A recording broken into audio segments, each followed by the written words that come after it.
Chapter 158. Field 1. Professor Cheong-si glanced at the children of the noble house and smirked. Among the 4 branches of the first years, the aristocratic house had the least number of people, with only 37. 37 was a prime number. It was actually quite troublesome to choose 4 people from these 37 people. So she decided to use a little trick. Dake Dim-eng, step forward. Yes. Dake straightened his back and stepped forward, looking quite imposing. Professor Cheong-si nodded in satisfaction and said, "You don't have to participate in the first round for now." Doc. Huh. I'll remember it in 1 second. Professor Cheong-si, as the defending champion, you have the right to advance to the second round. Dake. Although Dake was more willing to go on stage and experience the joy of a formal duel, Professor Cheong-si obviously wouldn't change his mind so easily. Although the students of the noble house were surprised, since the special authority was Dake Dim-eng, it wasn't that hard to accept. Even if some people were gnashing their teeth in jealousy, they didn't say anything. So Dake temporarily went from being a participant to being Professor Cheong-si's assistant. After the students had finished drawing their number cards, the competition, which would determine the results of the first-year students, began. The first match, number 1 versus number 2. The 2 contestants who drew their number cards had no choice but to climb onto the platform. From the platform that was 5 meters tall, looking down at the field, the area of 30 by 20 was already very large. It even gave people a feeling that they couldn't control it at all. But this was only the size of a normal competition. Large competition venues were all 120 by 80 in length and width. So high-level duels had corresponding requirements for the physical fitness of the duelists, especially in terms of vision. 3 months after school started, the little magisters were already very familiar with the rules of the official duel. The 2 contestants who climbed onto the platform followed the rules and placed their cards in the groove on the right-hand side of the card table. Then, they poured magic into it. The magic projection mechanism was activated. A huge projection of the card table quickly unfolded in front of the platform. Place the magic ball in the field. Under Professor Cheong-si's instructions, Dake picked up the magic ball and walked towards the summoning area. There was a circular spot in the summoning area of the arena, which was specifically used to place the magic orb. The magic sphere's life barrier had 5 levels. Each level corresponded to 1,000, 2,000, 4,000, 8,000, and 16,000 mana points. The competition this time was on the same scale as the Rising Star tournament, so they used a level 1 life barrier. Dake inserted his thumb, index finger, and middle finger into the 3 holes of the magic orb and injected a bit of mana to activate the life barrier. It was a transparent barrier made up of many hexahedrons. As the life barrier unfolded, the inside of the magic conducting orb lit up with glowing numbers that represented the mana value. Magic conducting balls were divided into red and blue, separated by the color of the glowing numbers. Dake placed the magic conducting ball about 1 meter above the circular point in the air. After sensing the strength of the life boundary, he quickly retreated. On the other side, Professor Cheong-si had also placed the other magic conducting ball. Observing the entire process from the perspective of the referee was a great help in further familiarizing himself with the rules of the game. Professor Cheong-si would also explain some details of the rules, which benefited Dake a lot. Because the strength of the cards of the first-year students wasn't high, the process of the game progressed very quickly. The next duel would start in 3 to 5 minutes if it was fast, and 8 to 9 minutes if it was slow. The first round, from 36 to 18, ended around 10:30. The second round, from 18 to 9, only took a little more than an hour. Then the third round, from 9 to 5. Under Professor Cheong-si's instructions, Dake entered the field to fill in the spots. Dake was very surprised, but he couldn't help but feel excited. He could finally play. How could watching others play cards compare to playing cards himself? He didn't care much about the duel in class, but after watching for a while, he couldn't help it. Is this the charm of a duel? His opponent was also surprised. The first-year student from the Noble Academy originally thought that he would be lucky enough to get a bye in this round, but the appearance of the filling in the spots caught him off guard. "Don't be nervous, Civet, you can do it." With the encouragement of his good friend Rentgen, Sivert climbed onto the platform with a gloomy face. Dake was already waiting on the platform. He observed the card table, put the cards he prepared in advance into the card slot on the right, and then injected magic. A trace of feedback came back. He knew that this card table not only had a projection mechanism, but also had a sound amplification function. In the official duel arena, the roar of the duelists could always pierce through the sky and suppress the cheers of the audience. Of course, it didn't rely on the voice. Beep. Preparation stage. 30s. The above words were displayed directly above the card table. Next to it was a countdown timer. On the top left corner of the card table, the remaining mana value of the magic ball was displayed at the same time. In other words, 1000. The countdown for the preparation stage would start after the shuffle and exchange ended. The duelists had 30 seconds to draw cards and think about tactics. Dake looked up at Sivert opposite him and said, "Hello, Sivert." Sivert had short brown hair, a hooked nose, thick lips, and a few acne on his face. He was very recognizable. In the face of Dake's greeting, Sivert suddenly said with a sad face, "Dake, go easy on me later." Dake comforted him, "Don't be nervous, the biggest charm of a duel is the infinite possibilities. Believe in yourself, believe in your magic conducting card." Sivert's nervousness eased a little. "Okay, I know." At the same time, the automatic shuffle ended. Professor Cheong-si whistled, "Beep, begin preparation." The card table entered the 30s countdown. Draw cards. Dake's expression was a little serious, and he immediately took out 5 magic conducting cards from the top of the deck. Pride 2, Fantasy Beast, Ibu, Pride Eye, Magic Bullet Spell, Diru Beast, my luck isn't too bad. The moment he saw Ibu, Dake was slightly relieved. He didn't want to get into trouble because he couldn't draw the first-tier magic conducting card. After drawing cards, he had less than 30 seconds to think. His mind was spinning fast. After a while, Professor Cheong-si's whistle sounded again. The words displayed on the card table changed to Frowny Face Battle Stage. 30s. In a formal duel, each round took 30 seconds. Except for the first round, the duelists could draw 2 magic conducting cards consecutively in each round to replenish their hand. There was no such thing as drawing empty cards equating to losing. In this round, the duelists could do whatever they wanted. "It's you, Ibu." It only took a little more than 4 seconds. Dake had completed the normal summoning of the first magic conducting card. Compared to the 8 seconds in the first-class competition, it was cut in half. If it was compressed by another 1 second, it would reach the theoretical limit of normal summoning. Squeak. Ibu landed in the light. 8 seconds later, a dark golden light shone down. Bathed in the light of Pride 2, Ibu's cute eyes became sharp. It raised its head high, its eyebrows full of arrogance. Card name, Fantasy Beast, Ibu, Pride 2. Level, Foral, Race, Bird Beast. Attribute, Normal. Magic Power, 500. Attack, 700. Defense, 300.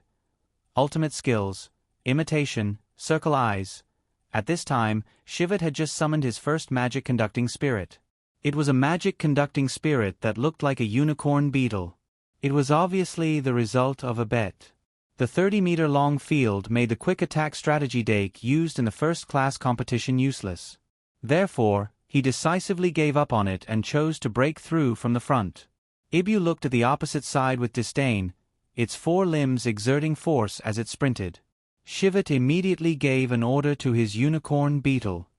Thunder Beetle. Charge. The unicorn beetle with an intelligence level of 2.0 only moved after receiving the order. It lowered its head, and electricity gathered at the tip of its horn into a ball.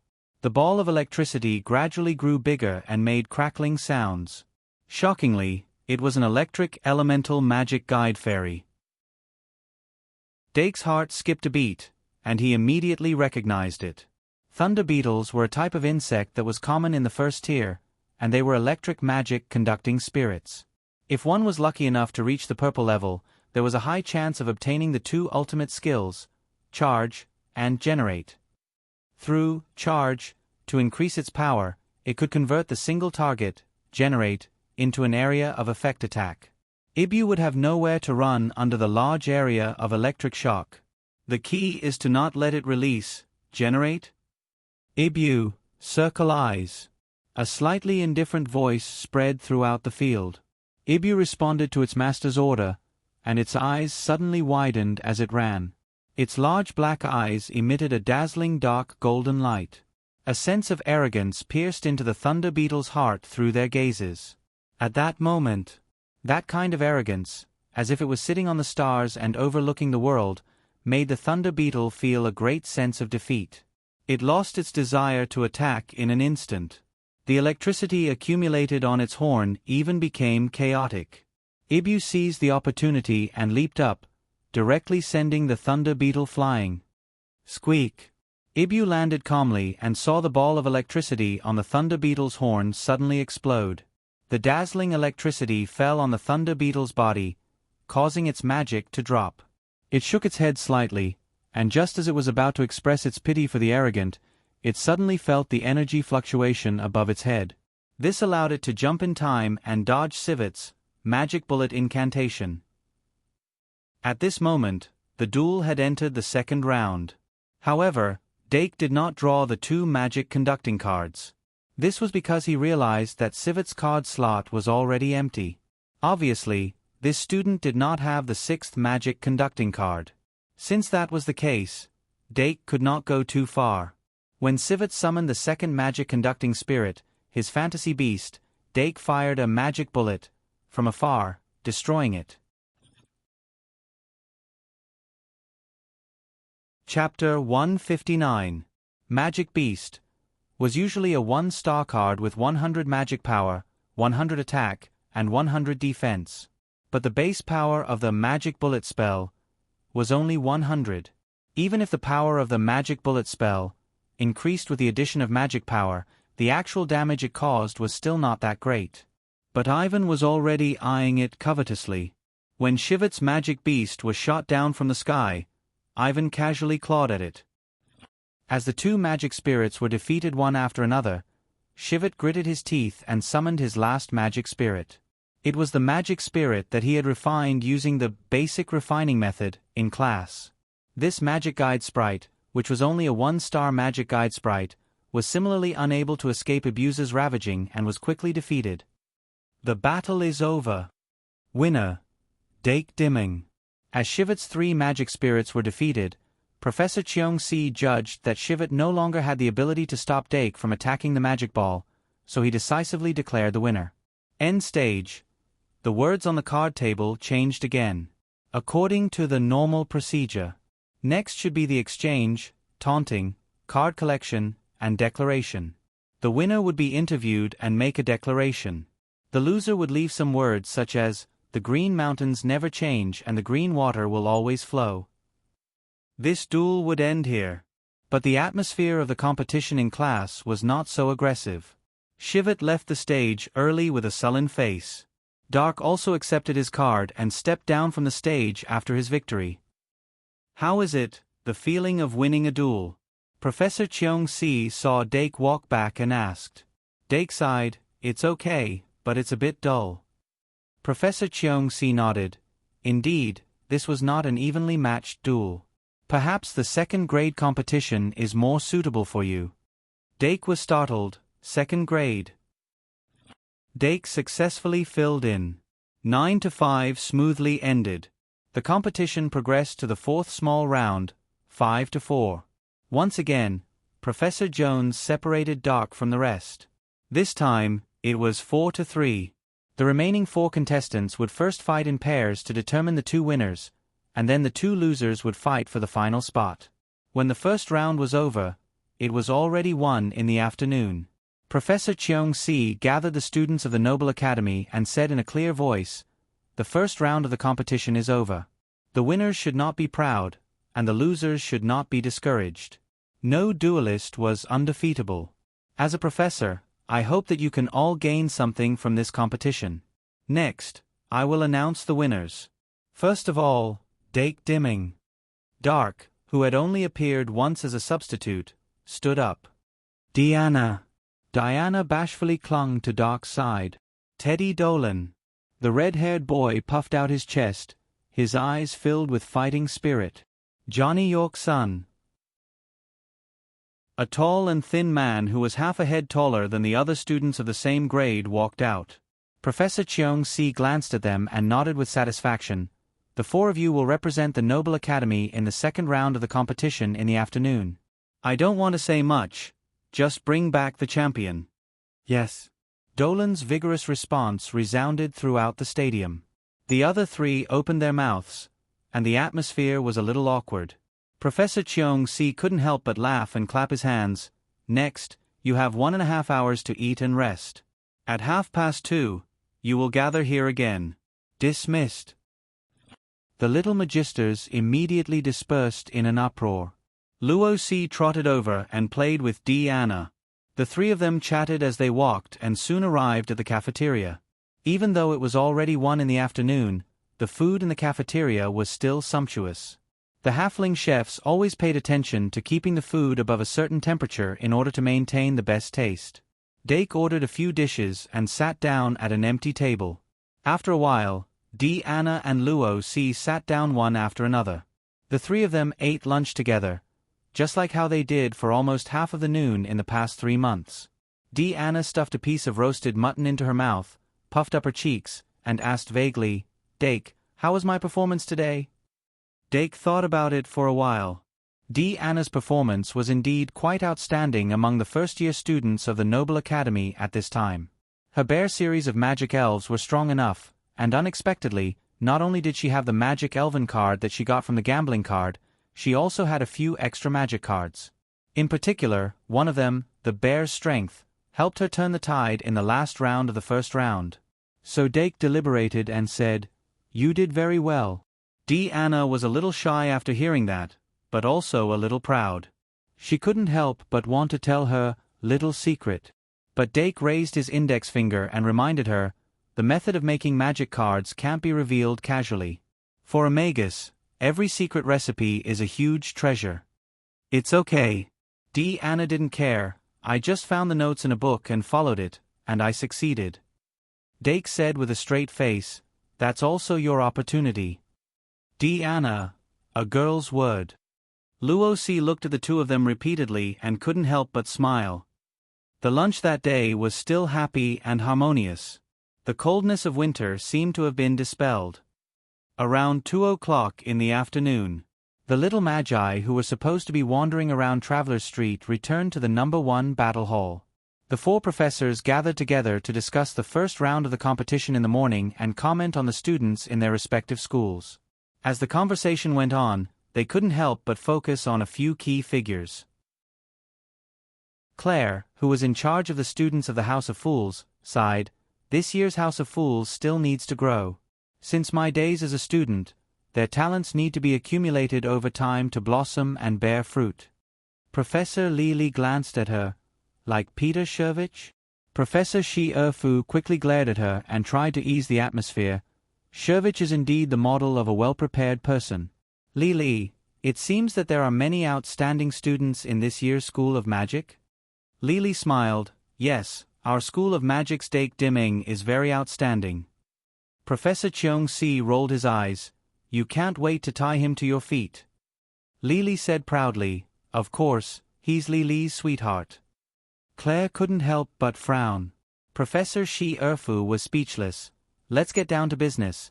How was Saraswati's performance?" Professor Li's expression became serious. "She's already at the level of using knowledge in practice. It's said that she's the granddaughter of an ancient sage?" Claire interjected lightly. "She's his biological daughter." Li was stunned and a trace of disbelief appeared on his face. "No way? Even the ancient sages are so old." "Claire, have you heard of the saying that old people get stronger?" Chapter 160. As the only person with a name in the first-year Mage Academy, Saraswati's name was still unknown. However, she was obviously valued by the professors. Having inherited the brown eyes and dark skin of the ancient sages, Sarah could be said to be very eye-catching in the academy where light skin was the main focus. Among the first-year students, no one could compare to her in terms of knowledge. In the first intra-class competition, Sarah couldn't beat AI Ma's golden treasure box, but this time she made a comeback with amazing momentum. Except for Sarah, AI Ma Métis of the Night Academy was also a point of great interest to the professors. As a professor of the Night Academy, Professor Shi Erfu naturally knew more about her.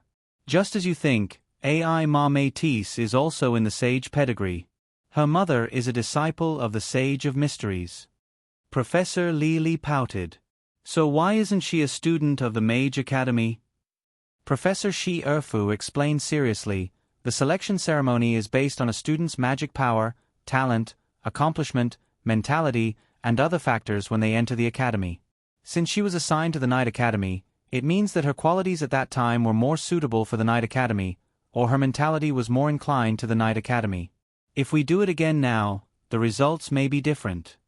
Professor Cheong-si pointed at his muscular brain and said with a smile, "Courage and wisdom do not conflict." Professor Li rolled her eyes and chuckled. Then they talked about the son of Bravehearts. Professor Shi Erfu's expression softened slightly. White Gouda is still talented, but a bit naughty. Under the guidance of the instructor, Ms. Gliss, she has also improved. But compared to the other three, she shook her head and didn't want to say more.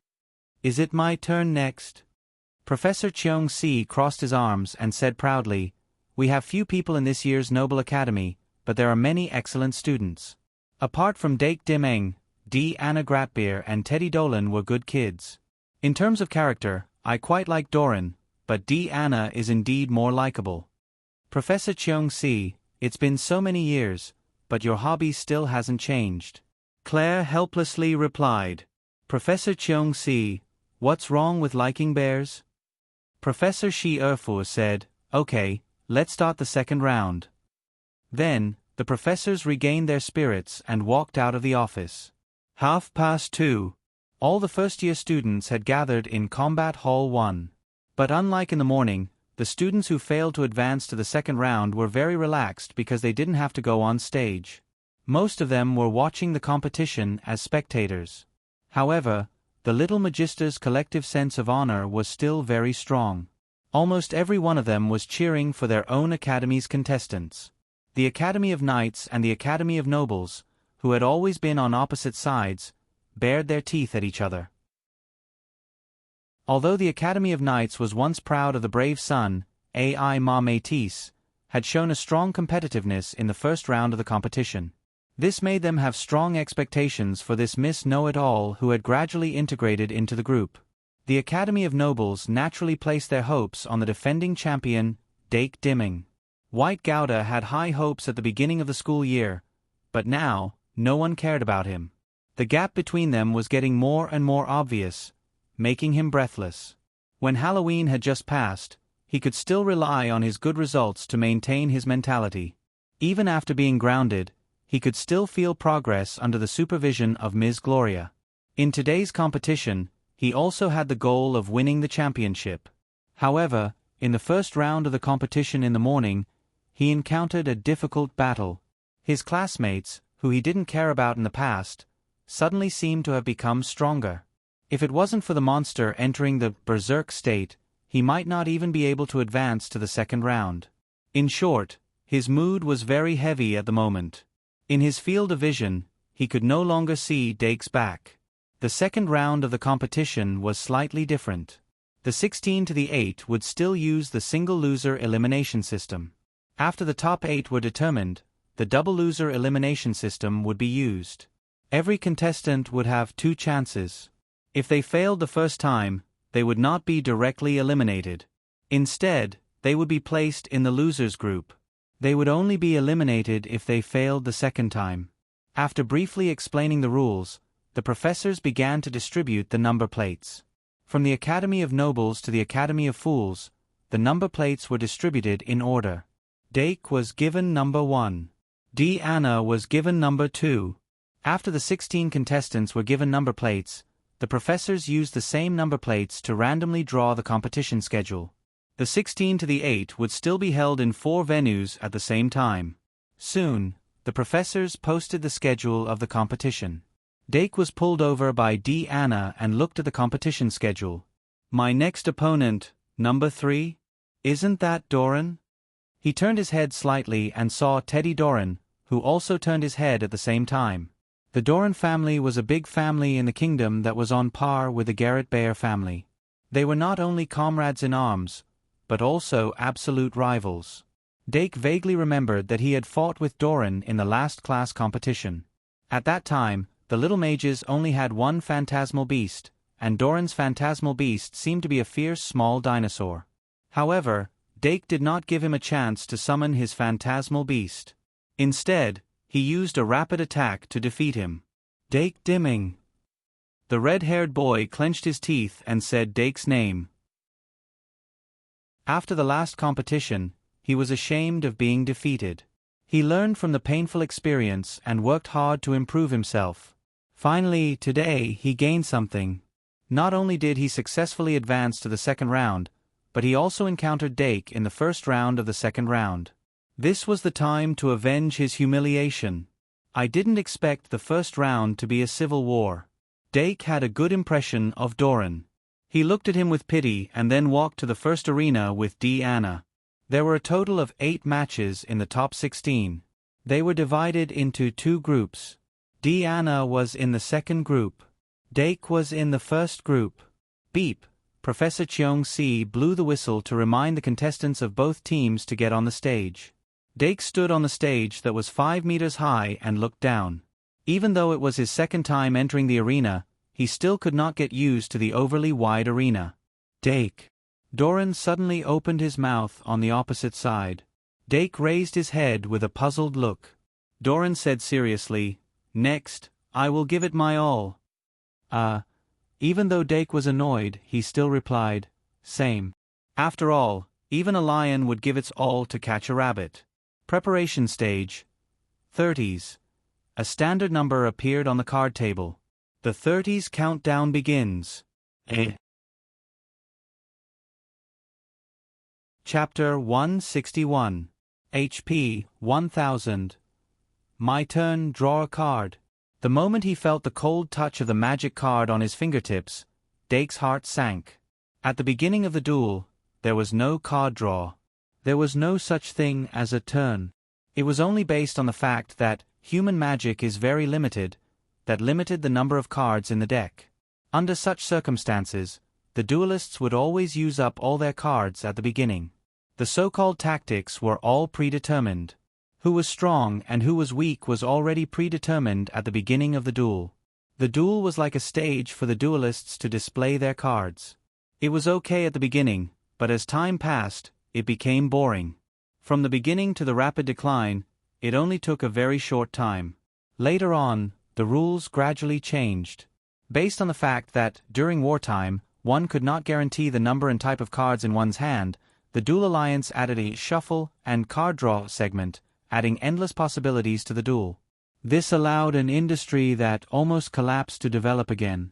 Remember in a second, https://m, Vipkanchu.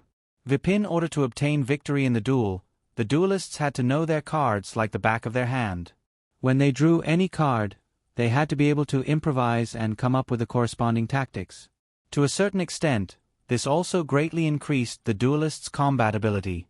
With just a thought, Dake had already drawn 5 magic cards from the top of the deck. Kettle, Fantasy Beast, Ibu, Milk Can, Magic Bullet Curse, Bliss 3, alright. Dake only glanced at the cards in his hand, and many tactics flashed through his mind. Whether it was starting with Kettle or Fantasy Beast, Ibu, they were all good choices. But at this moment, he suddenly heard Doran's excited shout. Good. Doran, who had also drawn 5 magic cards, had a look of excitement on his face. It was obvious that he had drawn a very advantageous hand. Even the deck responded to my call. What reason is there to lose? Doran suddenly looked up at Dake, his eyes burning like fire. Take a good look. This is my best Battle Stage. 30s. Magic Summoning. Magic Summoning. The duelists from both sides began to attack at the same time. In the third month of school, Doran was already able to compress the normal summoning time to less than 10 seconds, which could be considered excellent. However, Dake, who was famous for his quick attacks, was still able to crush him without any suspense. In less than half the time, Dake summoned his first magic guide fairy. Bzzz. Kettle, which had materialized in the summoning area, extended its soft head out of its shell, and its eyes instantly became sharp. Even though Dake had created quite a few powerful new magical spirits, the gold-certified Kettle was still a core fighting force that couldn't be disregarded. Kettle, which was only 0.6 meters tall, stood in front of the magic conducting ball. Only its aura reached a height of 2 meters. Card name, Kettle Kettle, type, elf card. Level, ****, race, insect. Attribute, rock, magic power, 900 attack, 0 defense, 200 ultimate skill, sturdy, equal strength, equal defense, equal strength trick. In the judging area, Professor Cheong-si crossed her arms in front of her chest with great interest. She had already learned from Professor Ka-Zayer that Dake had such a kettlebug. However, even though the kettlebug had extremely powerful defenses, it wasn't very useful in actual duels. As long as one ignored it, it was a useless card. However, it said that the kettlebug in Dimming is a gold card. This should be the first time in history that a gold kettlebug has appeared. I wonder what kind of surprise it will bring us? Then, she looked at Dolan's summoning area. Roar! A few seconds later, a magic guide fairy with obvious characteristics of a dragon appeared with a roar. Card name, Little Rock Dragon. Type, elf card. Level, ****, race, dragon. Attribute, dragon/rock. Magic power, 1100. Attack, 1500. Defense, 1000. Ultimate skill, rock horn. Unlike the petite kettlebug, the grayish-white little rock dragon with hard skin had a height of more than 2 meters when it stood upright. The aura between the two was on a completely different level. If one didn't look at the card, it would be hard to imagine that this was a magic guide fairy of the same level. In the 3-star category, the little rock dragon's attack data could be said to have reached the limit of a 3-star magic guide fairy. It was worthy of being called a top dragon. After summoning the little rock dragon, Dolan let out a low roar. Little rock dragon, rock horn. Above the little rock dragon's head, a grayish-white rock horn suddenly condensed. Its attack power skyrocketed by 300. Charge forward and crush them. Dolan stretched out his hand and pointed at Kettlebug. His loud shout resounded throughout the venue. The Knight Academy students outside the venue seemed to be motivated by Dolan's enthusiasm. Especially the few people who were usually in the same circle as Dolan, they were so excited that they clenched their fists. After all, who didn't want to see a loser counterattack? The card's magic projection was facing up at a 45 degrees angle. From their point of view, they couldn't see the specific data displayed on the card. This was completely different from playing cards in the game. A real-life showdown between magic guide fairies wasn't just addition and subtraction of data. But data could always be used as a reference. Dolan completely didn't expect Kettlebug's defense value to be as high as 2,200 points. He also didn't have the tactical idea of going around it. Because he didn't understand a magic guide fairy like Kettlebug. In his mind, there was only pure violence and crushing. At this time, Dake calmly summoned a second magic guide fairy, Fantasy Beast, Ibu. Following Ibu's appearance, some soft cheers came from outside the venue. They were all attracted by Ibu. Kettlebug moved slowly. Dake summoned Ibu to protect the magic guide ball. Roar! The little rock dragon had already crossed half the stage. Its upper body was lowered, and the rock protrusions on its head were as sharp as dragon horns. Bzzzt bzzzt. Only Kettlebug, whose aura wasn't any weaker than Dolan's, struggled to move forward by 2 meters. Divide the power equally. The instant the two sides were about to come into contact, Kettlebug's superpower activated. In an instant, it added its and the Little Rock Dragon's basic attack and divided it equally. The attack values on the magic guide cards of both sides changed instantly. Kettlebug, attack 750, Little Rock Dragon, attack 1050. With the corresponding strength, Kettlebug could grip the ground tightly and not be knocked away. It shrank its head and used its carapace to withstand the impact of the Little Rock Dragon. The carapace only trembled slightly. Bzzzt. It was soft and didn't hurt or itch. The Little Rock Dragon's rock horns were almost broken by the reaction force. It didn't give Dolan a chance to recover. Dake went all out. Power trick. Kettlebug's attack and defense were switched. A yellow tentacle stretched out from its carapace. With an attack of up to 2,200, it punched out. Bang! The Little Rock Dragon's huge head, which had taken the initiative to come over, was actually blasted apart by this punch. The audience exclaimed. Chapter 162. Hiss. Isn't the attack of the Kettlebug zero? Professor Cheong-si was still hoping that this unique golden Kettlebug would bring some surprises. But now that the surprise had really come, she was completely stunned. Wasn't this surprise a little too big? As everyone knew, the Kettlebug was a magic elf card with 0 attack power. Its high defense power of 2,200 came at the cost of completely sacrificing its attack power and mobility. Even the golden card that was known as the God's card in the past could not change this point. It was even more impossible to destroy the Little Rock Dragon with one punch. Then it's a problem with the ultimate skill. Professor Cheong-si calmed down and immediately realized where the problem was. In this world, the Kettlebug was a super rare magic elf that did not exist in reality. It only appeared in experiments with a very low probability. The first website was https://m. Vipkanshu. VIP, and so far, most of the recorded Kettlebugs were white cards. The few that were at most blue cards only had one passive skill, Sturdy. Dark's golden Kettlebug could be said to be one of a kind. In other words, it had at least 3 skills that no one knew about. What kind of ultimate skill could make a 3-star magic elf card so exaggerated? Professor Cheong-si was puzzled. Professor Cheong-si was shocked, let alone Doran, who was on the field. Both of them usually summoned first-tier magic elf cards. How could his magic elf be destroyed with one punch? Doran looked at the Little Rock Dragon's attack value that had temporarily become 1050 and the entire magic elf card that had dimmed. He became anxious. The Little Rock Dragon could be said to be his ace magic elf. After using the ultimate skill, its attack value of 1,800 points should be unparalleled in 3-star territory. What kind of monster is that Kettlebug? While the corner of Doran's mouth twitched, he noticed that the countdown for the first round had ended and the match had entered the second round.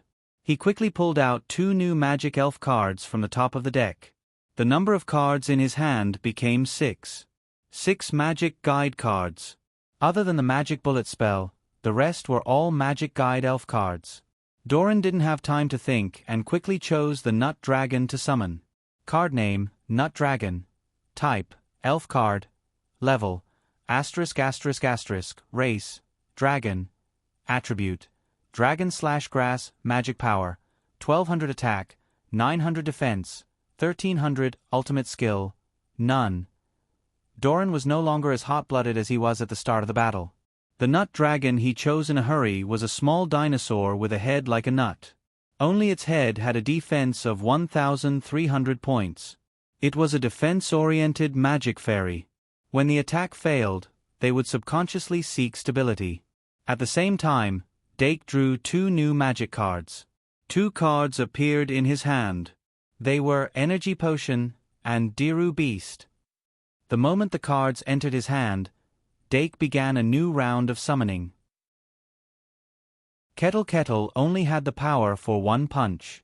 After 1 punch, the ultimate skill power trick's effect disappeared. Equal distribution of power could be maintained for a longer time. Its attack was still at 750. But with Kettle's movement speed, it couldn't touch the opponent's magic ball. Illusory Beast, Ibu, was only able to protect the ball. This was also the biggest flaw in Dake's deck, the lack of a powerful 3-star magic guide elf. So he used the sacrificial summoning in the second round. With Fantasy Beast, Ibu, and Kettle as sacrifices, sacrificial summoning, Diru Beast. The two magic guide elves on the field turned into white light at the same time and gathered in the middle.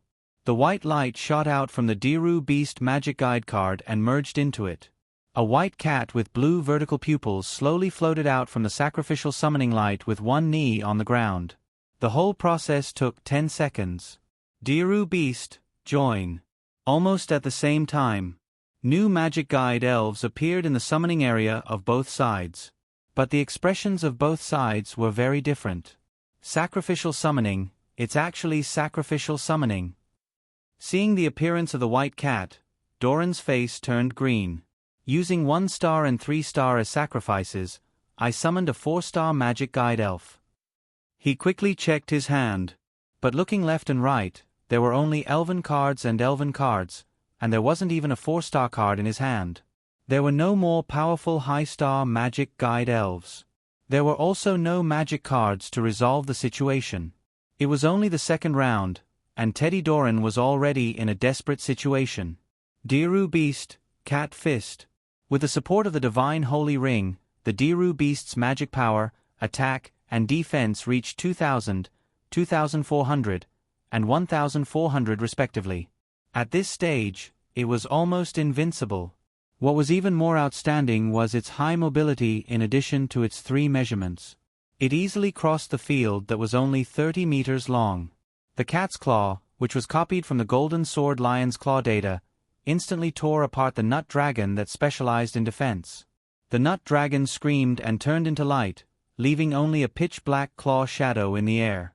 The magic guide ball life barrier with only 1,000 magic power points couldn't withstand the power of the Diru Beast's claw at all. As the life barrier was shattered in one strike, this battle where both players had gone all out was completely over. Beep. After Professor Cheong-Si's whistle sounded. It was half a beat late. The surrounding students were in an uproar. Discussions sounded crazily.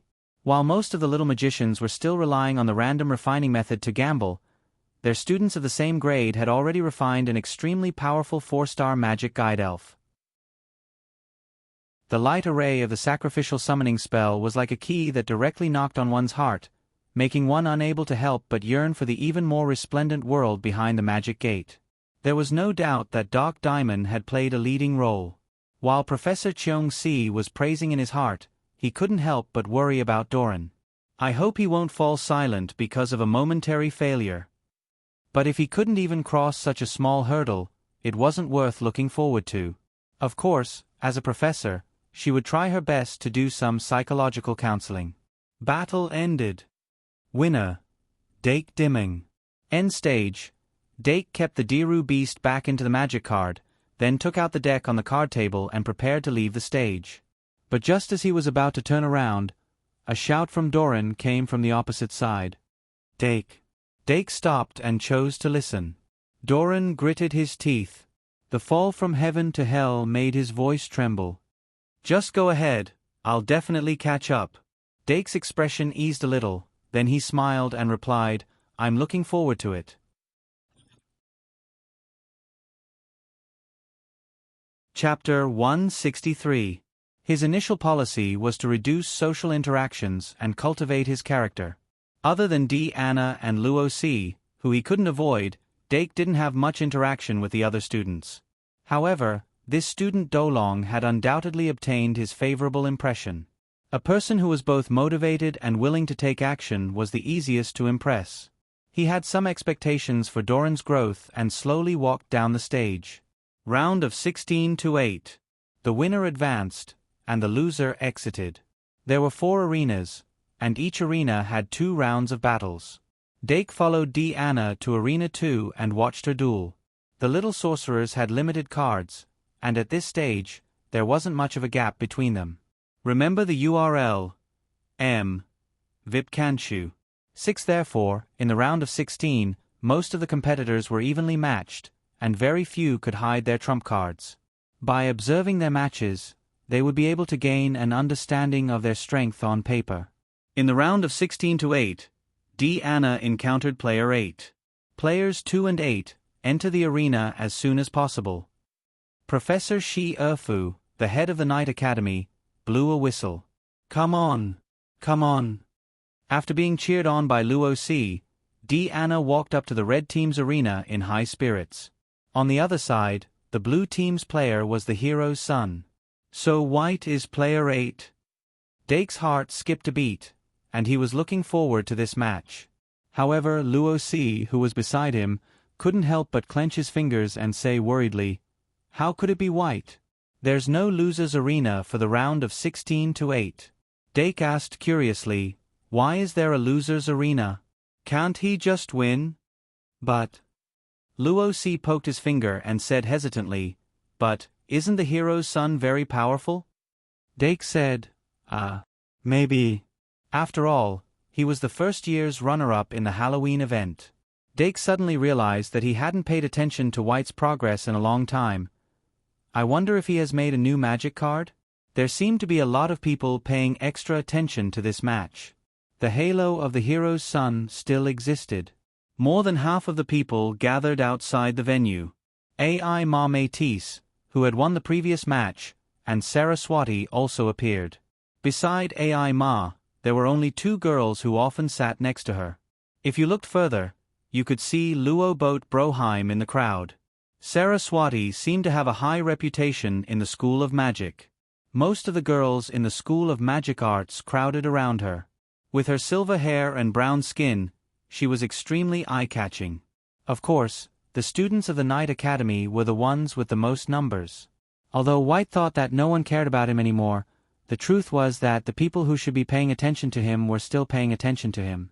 They just weren't as enthusiastic as before. When they first came into contact with him, the students would instinctively think that the hero's son must be very outstanding.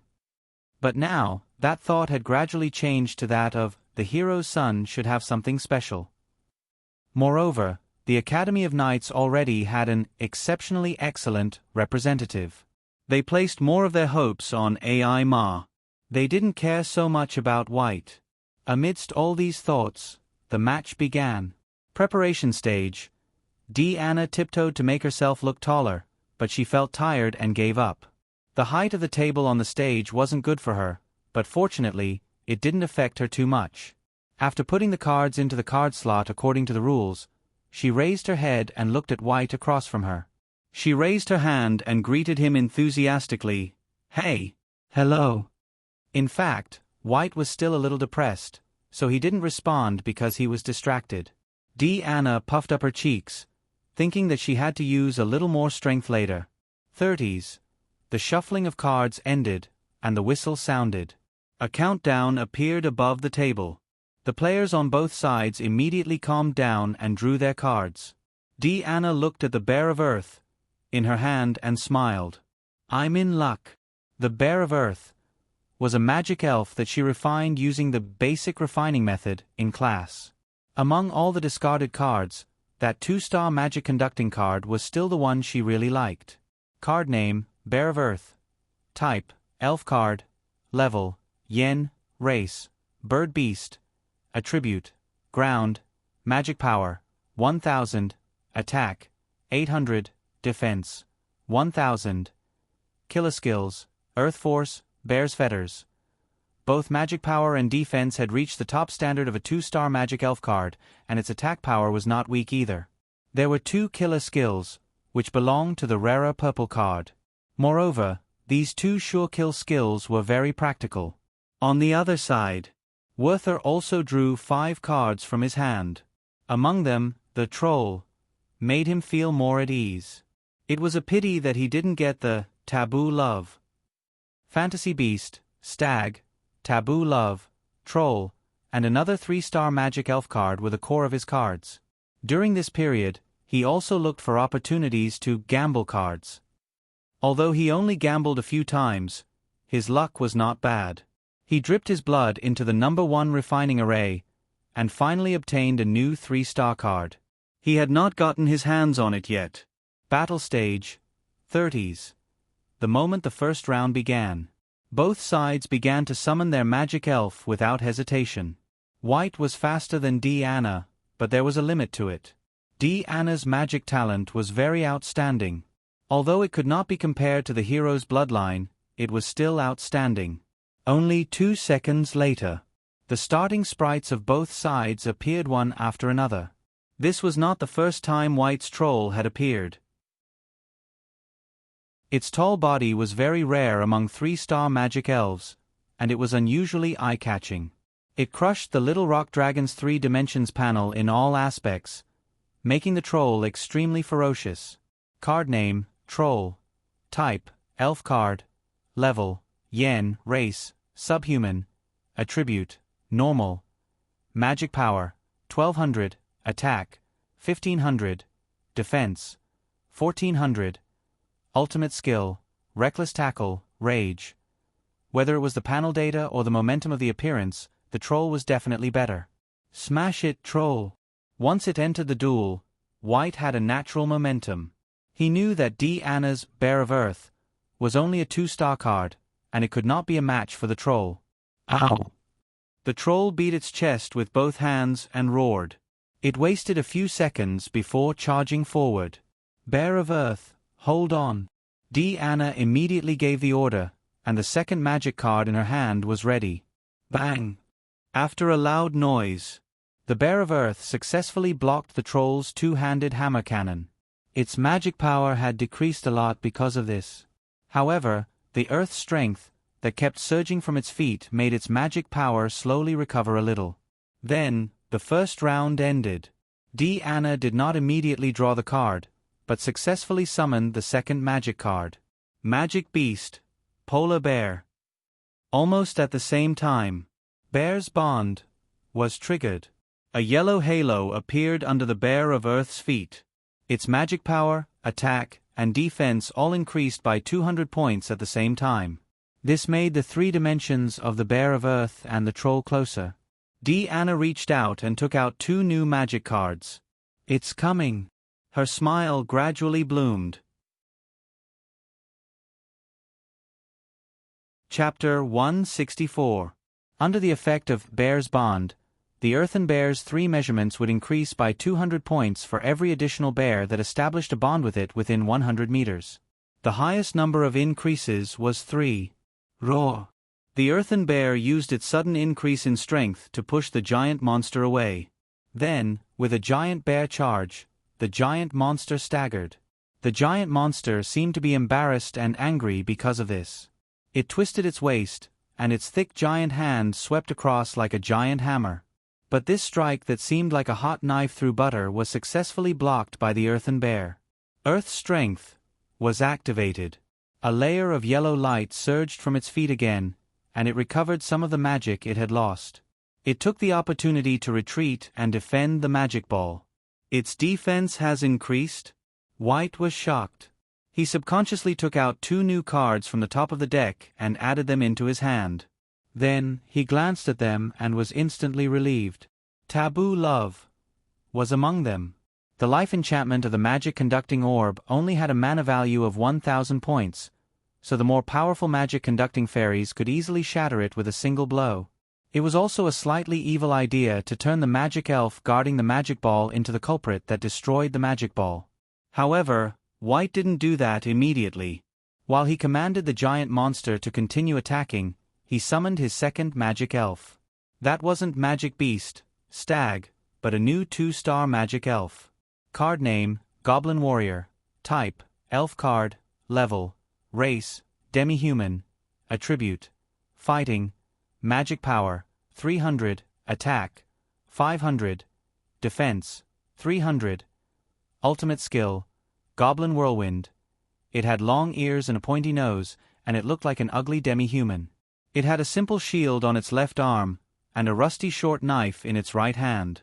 The Goblin Warrior turned into a solid body in the light. Then, it smirked and rushed towards Deanna's Magic Beast. As a 1-star magic elf, the Magic Beast's stats weren't high. Even though the goblin warrior wasn't very strong, it was more than enough to deal with the polar bear. White glanced at her hand. In the remaining 5 cards, apart from Taboo Love and Magic Bullet Incantation, they were all white cards that were inferior to the goblin warriors. Originally, such a card shouldn't have appeared in the deck. But in a situation where there were no other magic cards to replace them, using them to fill the deck was a very helpless choice. Goblin Whirlwind. Seeing that the goblin warrior was already in front of the white bear with his sword, Werther immediately gave the order. "Jeje."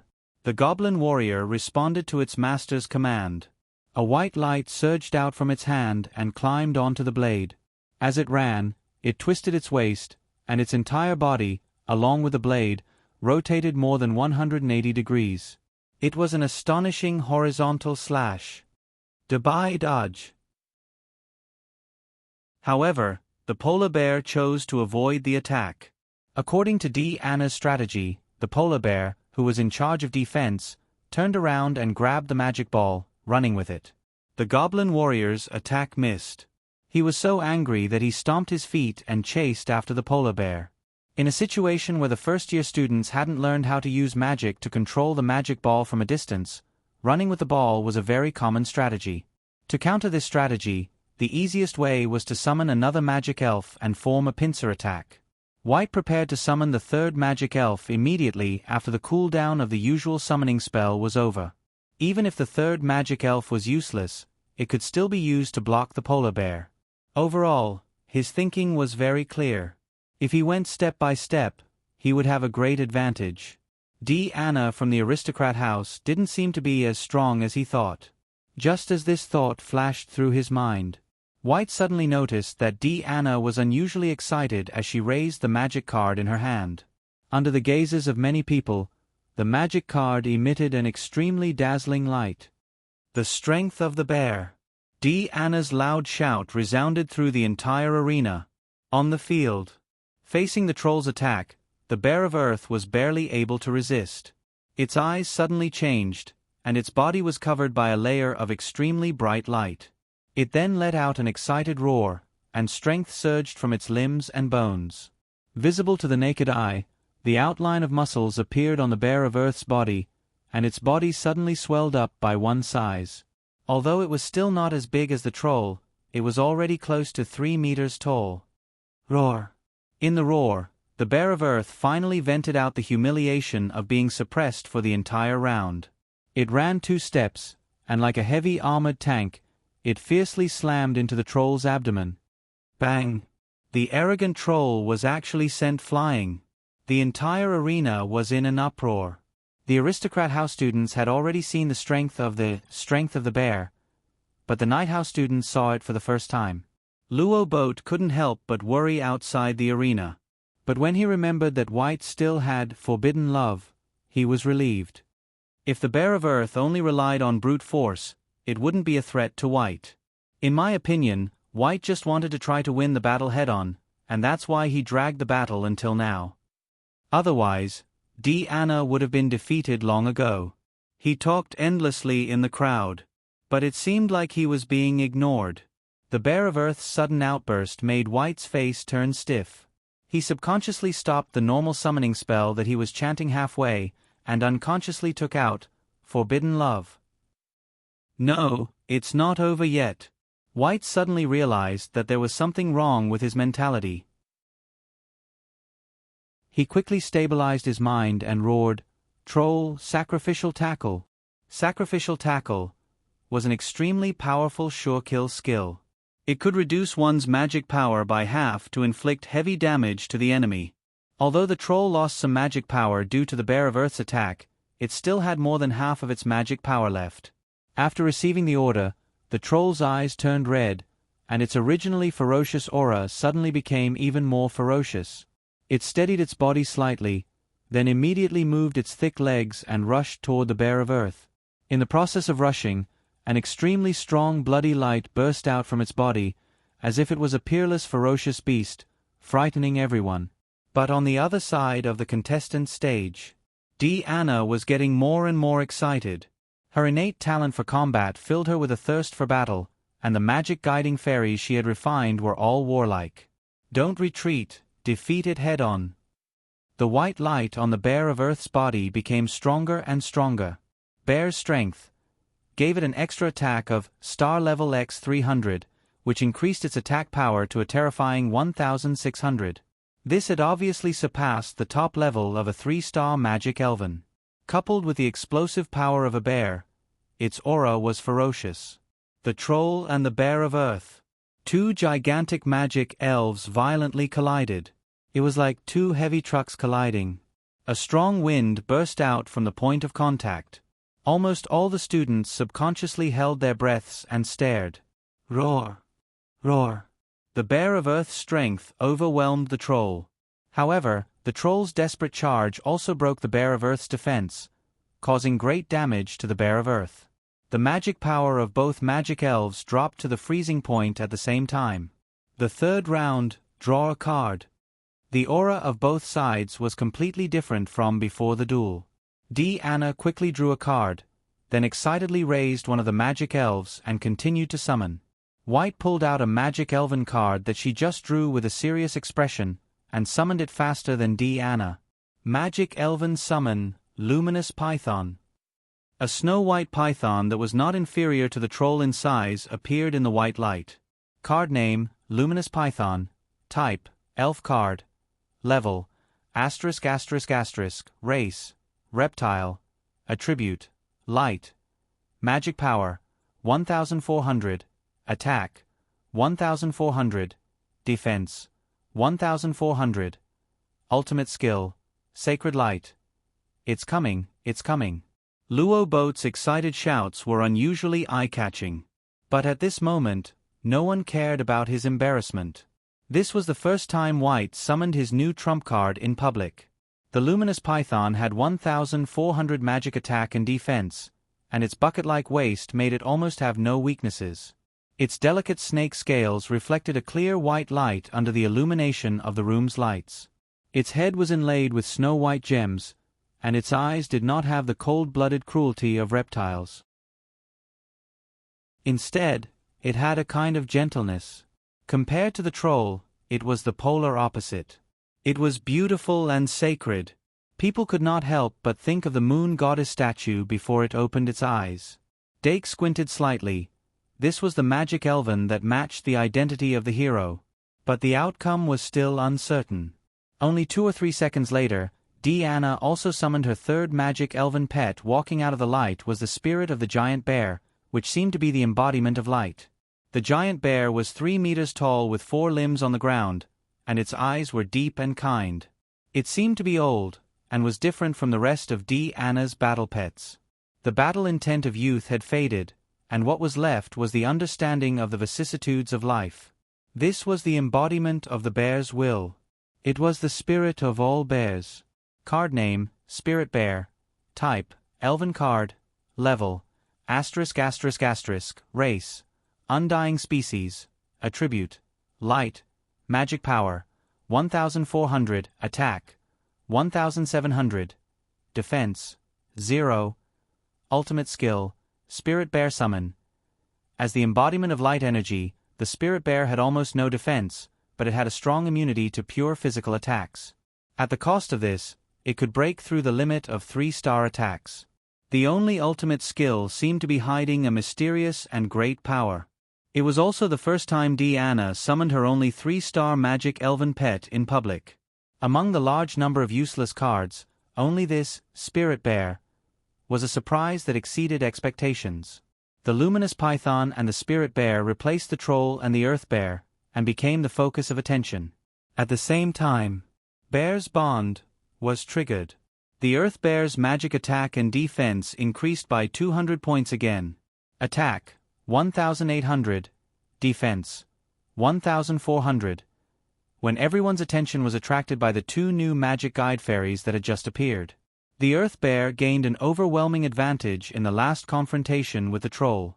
The Troll, that Victor was so proud of, was sent away by the Earthen Bear, without using the Berserk Sure Kill skill. However, from the blind spot of the Earth Bear, a dagger suddenly appeared and pierced through the Earth Bear's waist. From the side, the goblin warrior revealed a ferocious smile. The Earth Bear's magic power was reduced to 0. Sacred Light. White raised the luminous python magic card to the highest point. The luminous python's body and the magic card emitted a sacred white light at the same time. It was like the light of the soul, a light skill that covered a large area without any blind spots. The goblin warrior's ferocious smile was covered by the light. The fantasy beast, polar bear, that was exposed to the sacred light melted like water. The magic power of the spirit bear, that was on the opposite side, was also decreasing. The undying species with 0 defense could not withstand the damage of the sacred light at all. However, at the critical moment, Anna immediately activated the ultimate skill of the spirit bear. Spirit bear summoning. The old spirit bear was still calm even under the illumination of the sacred light. The light that formed its body clashed with the sacred light.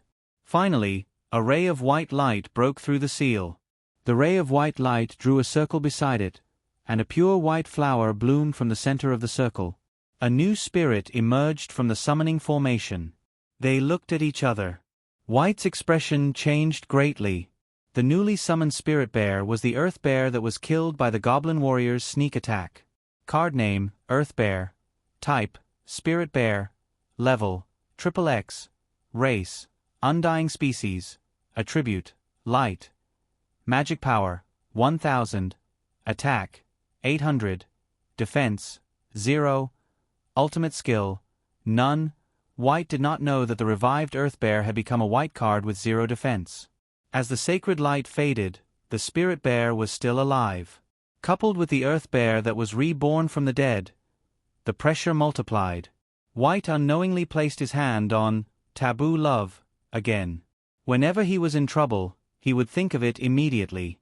In the arena, the goblin warrior was killed by the Earth Bear that chased after it with 2 slaps. The spirit bear was wrestling with the radiant python. Even the most gentle creature had a ferocious side. The 2 light elves rolled, fought, and tied each other up. It was extremely intense. However, physical attacks had no effect on the light elemental spirit bear. The radiant python's defense was strong enough. Although the magic power of both sides was decreasing, it was very slow. The Earth Bear that successfully killed the goblin warrior joined the battle without hesitation.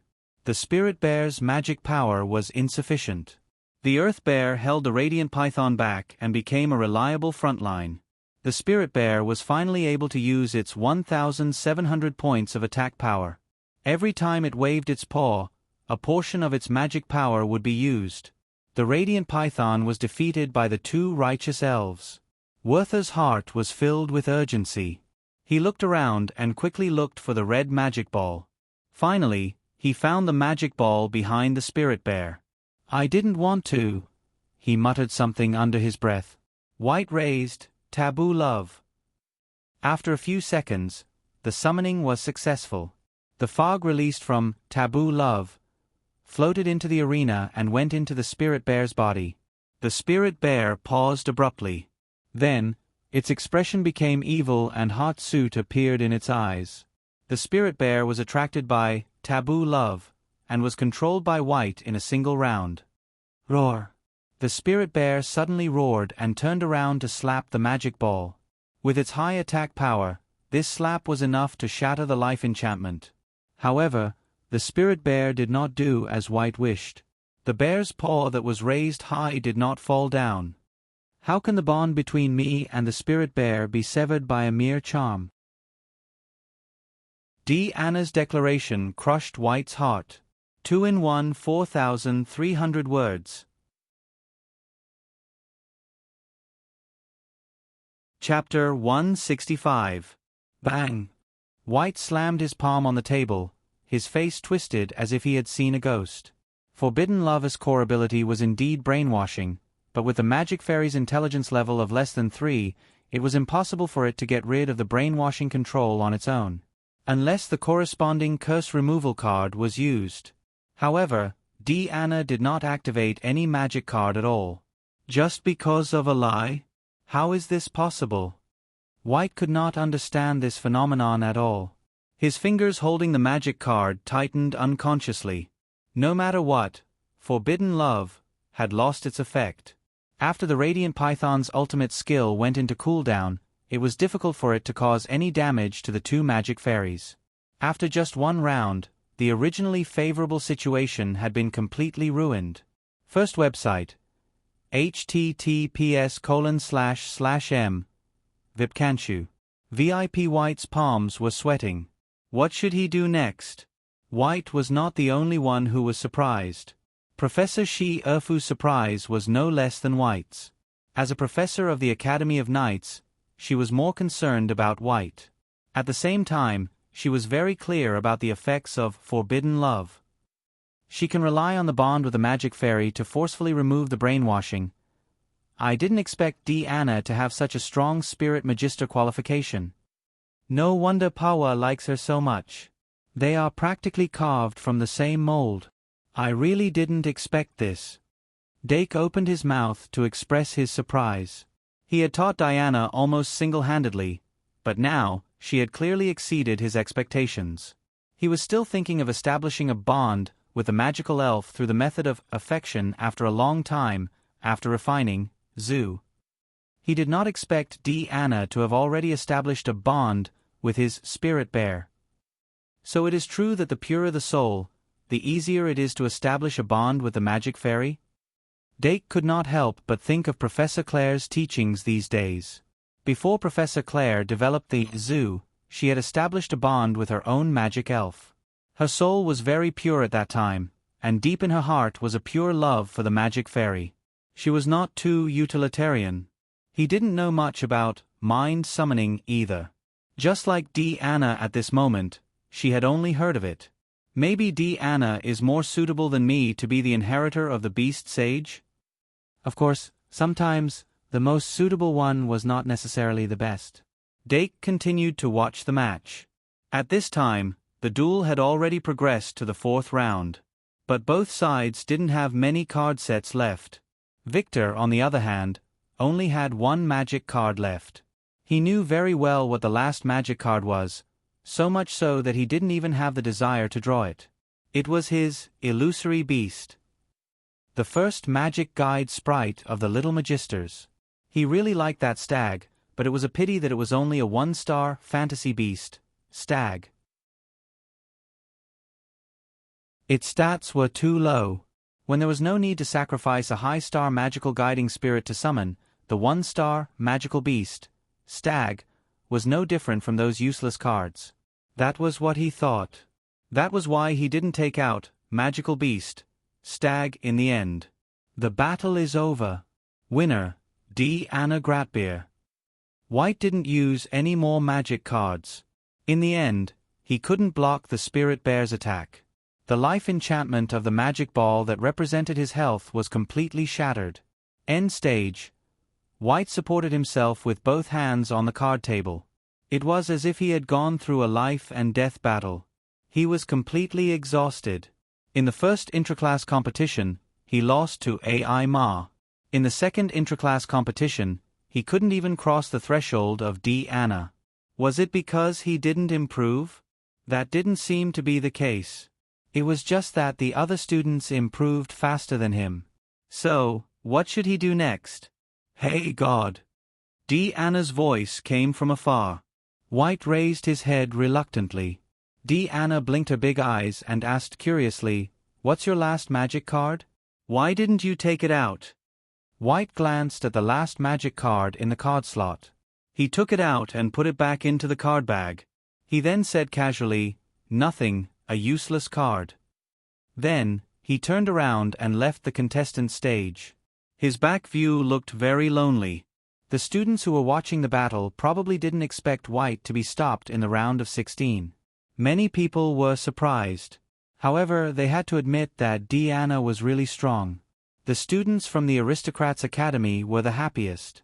The morale of the Knights' Academy was obviously suppressed. Sarah from the Magic Academy whispered to her friends. She pointed at White and Anna from time to time. AI Ma from the Knights' Academy just sighed. She played with the winged gold coin in her hand and left. Only Luo Boat was left waiting for White. White, don't be discouraged. Luo Boat quickly hugged White's shoulder and comforted him. Anna's magic card must have been made by Dake. Besides, we've already made up for some of our homework, haven't we? When we master more knowledge, we'll definitely be able to make more powerful magic fairies. White took a deep breath and forced a smile. You're right. We still have to go to the detention room tonight.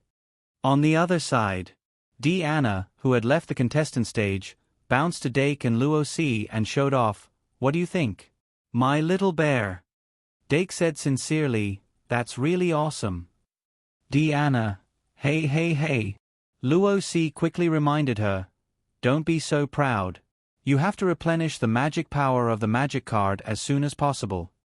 Anna suddenly pouted. Okay. With the end of the round of 16, all 8 contestants finally made it to the next round. The next round would be a double elimination round. Every contestant would have 2 chances to advance. However, the game didn't start immediately. The 8 contestants either rested or replenished their magic power. They were all waiting for the next round. Half an hour later, all the contestants gathered together. Professor Cheong Si gave a summary and speech, and then the new schedule was announced. Dake looked at the schedule. My opponent is... No. Anna said excitedly, I'm Nodes. Luo C counted with his fingers. No, should be Saraswati from the School of Magic. No, should be the School of Fools. Anna's luck is not bad. In other words, Dake's luck wasn't good. Saraswati? Dake felt that someone was looking at him, so he turned around and saw Sarah, who was already observing him. She was worthy of being the top student in the first year of the School of Magic. Although she was physically weak, her complexion looked quite healthy. Her white hair was tied up in front of her chest. Her eyes were lighter than her skin color, her nose was high, and her lips were slightly plump, which made her look more attractive. Dake showed a polite smile and nodded to her. Although they hadn't spoken a word since the beginning of the semester, they actually saw each other almost every day. They were both regulars of the library. Without a doubt, she was a strong opponent. Begging for a monthly ticket.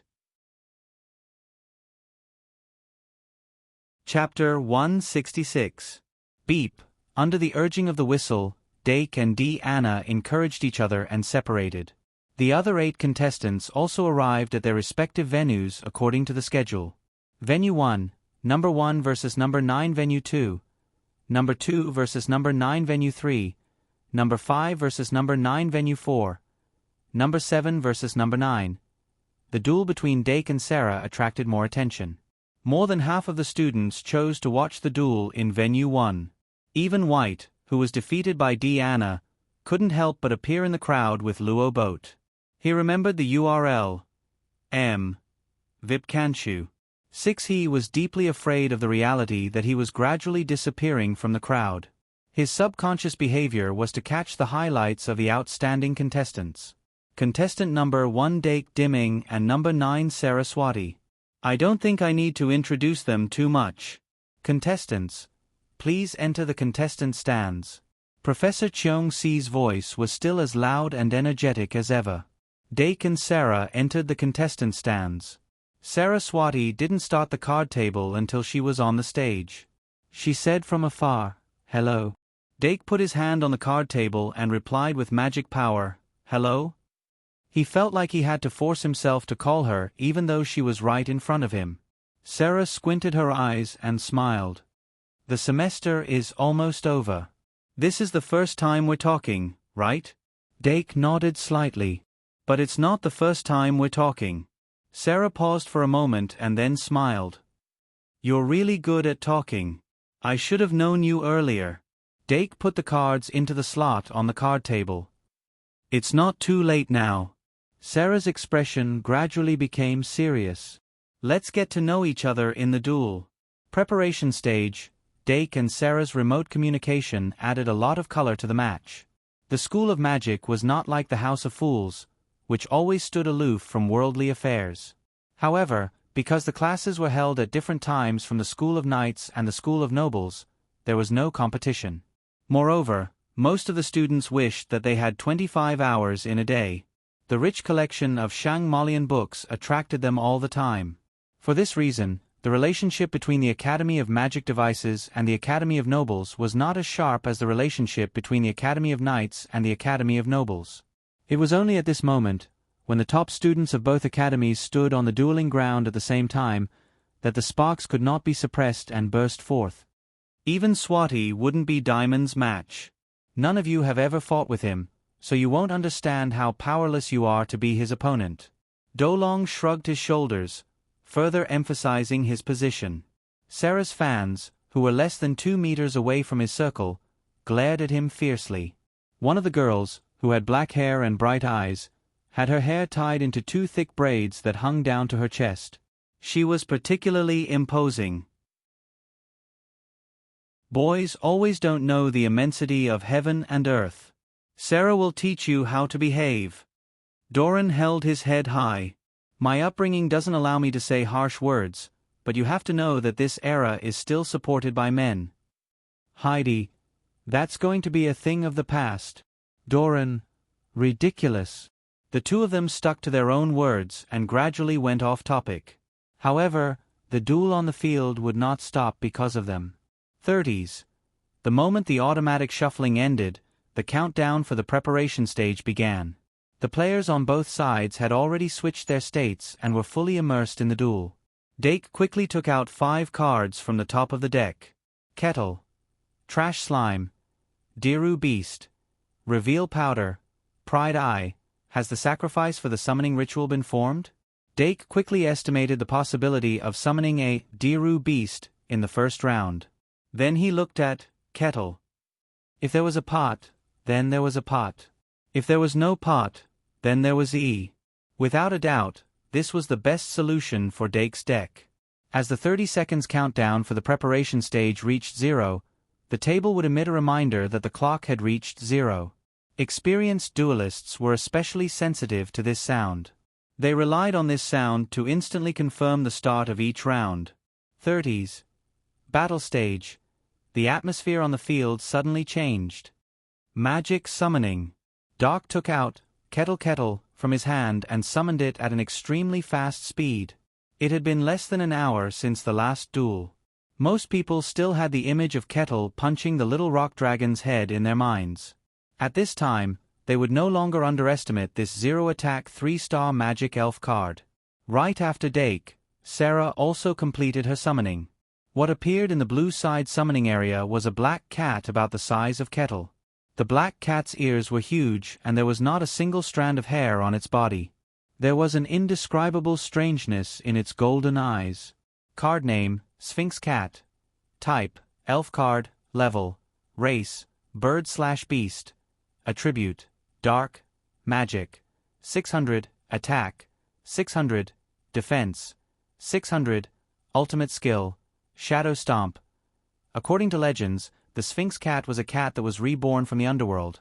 Their ugly and almost deformed appearance made the ancient people's evaluation of them untrue. However, as time passed, the rumors turned into legends and the Sphinx Cat became a symbol of misfortune.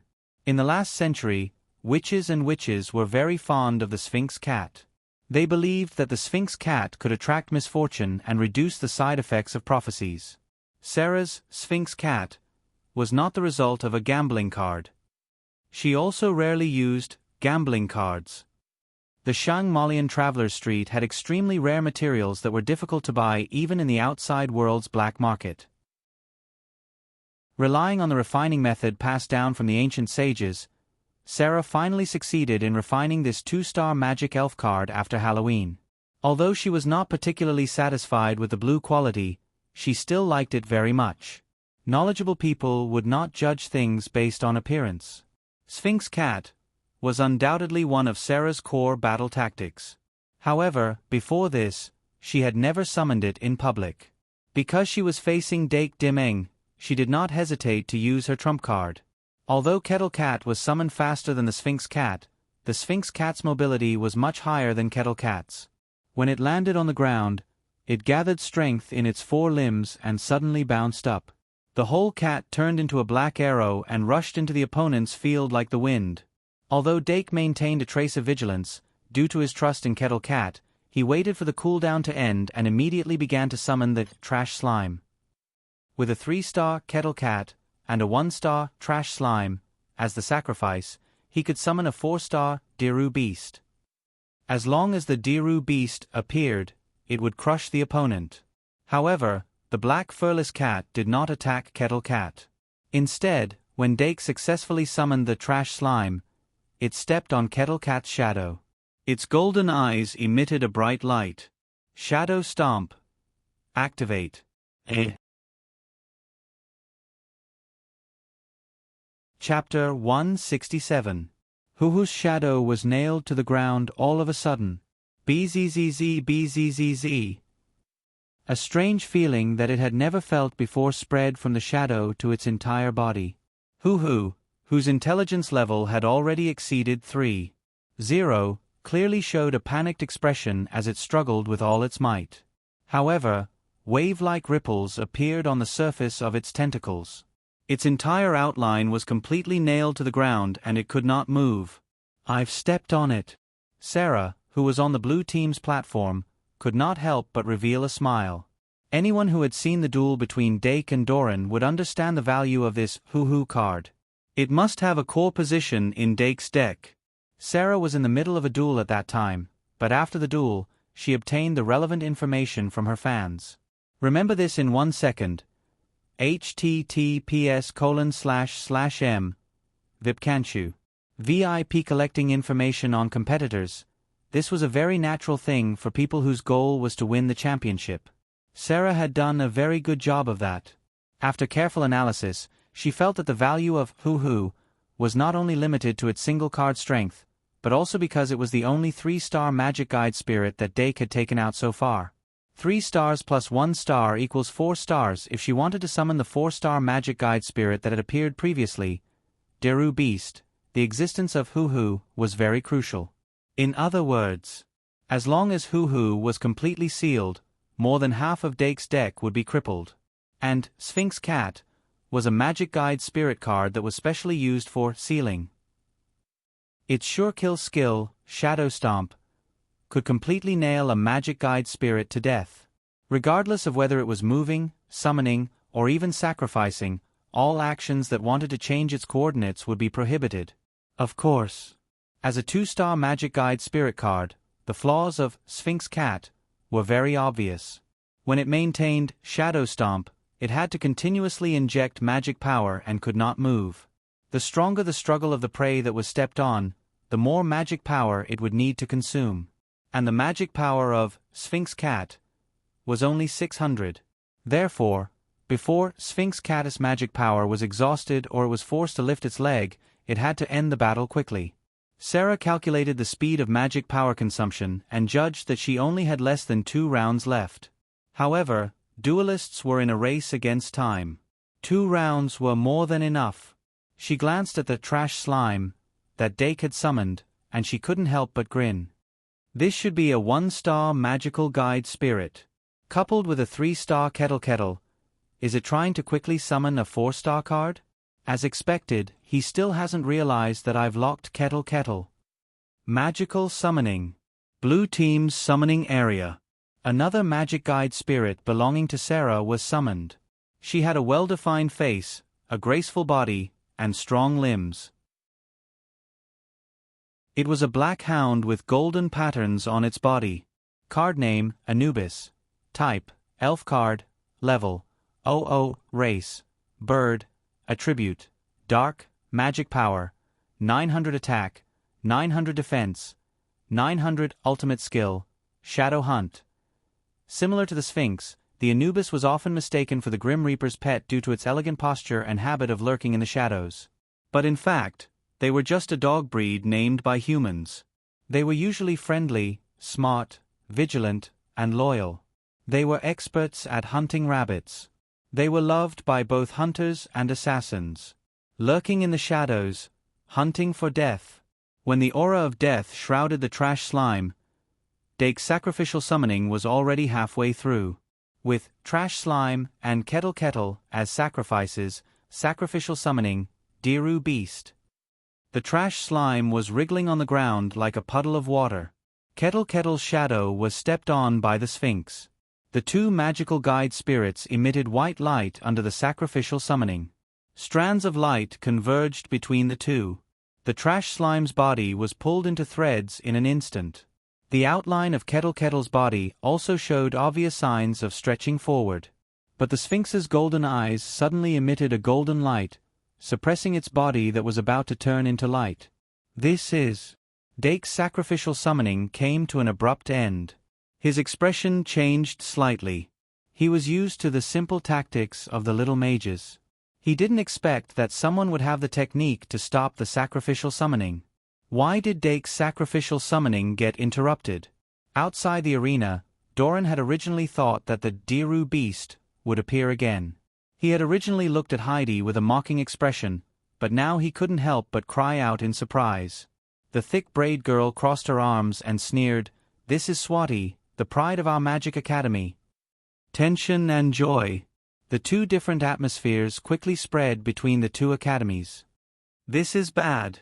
The first-year students of the Noble Academy could more or less see the crux of this duel, and they couldn't help but worry.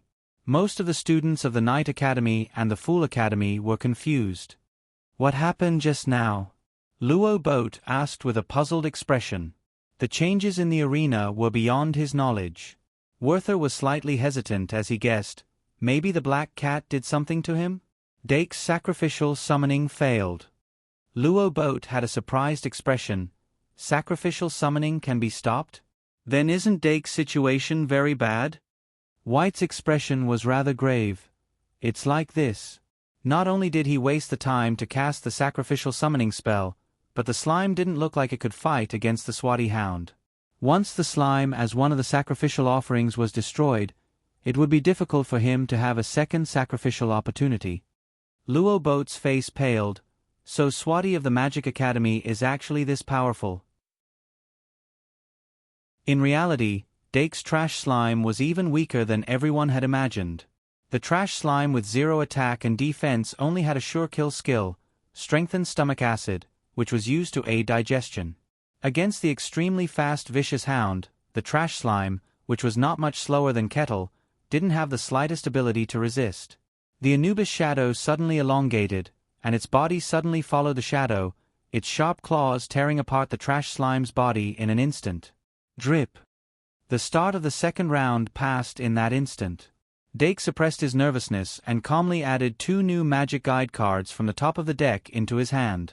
In his half, Kettle was controlled, and the trash slime was torn apart. There was no longer any magic guide fairy that could stop the Anubis. The magic guide ball floating in the air was like a young lady exposed in front of a pervert. There was no longer any trace of safety to speak of. Anubis, tear it apart. Saraswati's high-pitched voice rang out. Woof. The Anubis responded to the command and lowered its body as if it was hunting. Its sharp fangs were exposed from its open mouth, and saliva dripped from the corner of its mouth. The moment Shadow Hunt entered cooldown, it exerted strength in its hind legs, moving from stillness to movement, and leaped up. The transmission of muscle power was clearly visible. The Anubis sped past the red magic guide ball, raising its sharp claws and leaving 3 claw marks on the life barrier. The magic guide ball's HP plummeted. 1000108. Outside the arena. The atmosphere in the noble house was extremely tense. Doran and a few others looked even more nervous than Dake himself. Saraswati had actually forced Dake into a desperate situation with only 2 2-star magic guide fairies. The Anubis's vigorous body landed lightly. Its amber eyes turned to the damaged magic guide ball behind it, and then it slowly turned around. Saraswati still took out 2 new magic guide cards from the top of the deck. However, she did not look at them. Instead, she declared in a high-spirited manner, "It's over, dimming. Your life is already like a candle in the wind." Just as she finished speaking, the Anubis, who had adjusted its breathing, had already launched a second attack on the red magic guide ball. Swoosh! The magic guide ball suddenly split into 2. The Anubis's leaping body passed through the middle and suddenly landed on the ground. It suddenly turned around and barked, "Woof! A woo!" Futile resistance is meaningless, Anubis. Sarah stood on the contestant platform and clearly saw the changes in the field. A cute fox-like fairy suddenly appeared. When the Anubis was about to pounce, it used its hind leg to kick the magic guide ball away. At the same time, it used the force to bounce away, creating the illusion that it had split into two. The red magic guide ball's HP also dropped to a freezing point under this kick. 10813 Ivan, who had landed again, suddenly growled at the Anubis.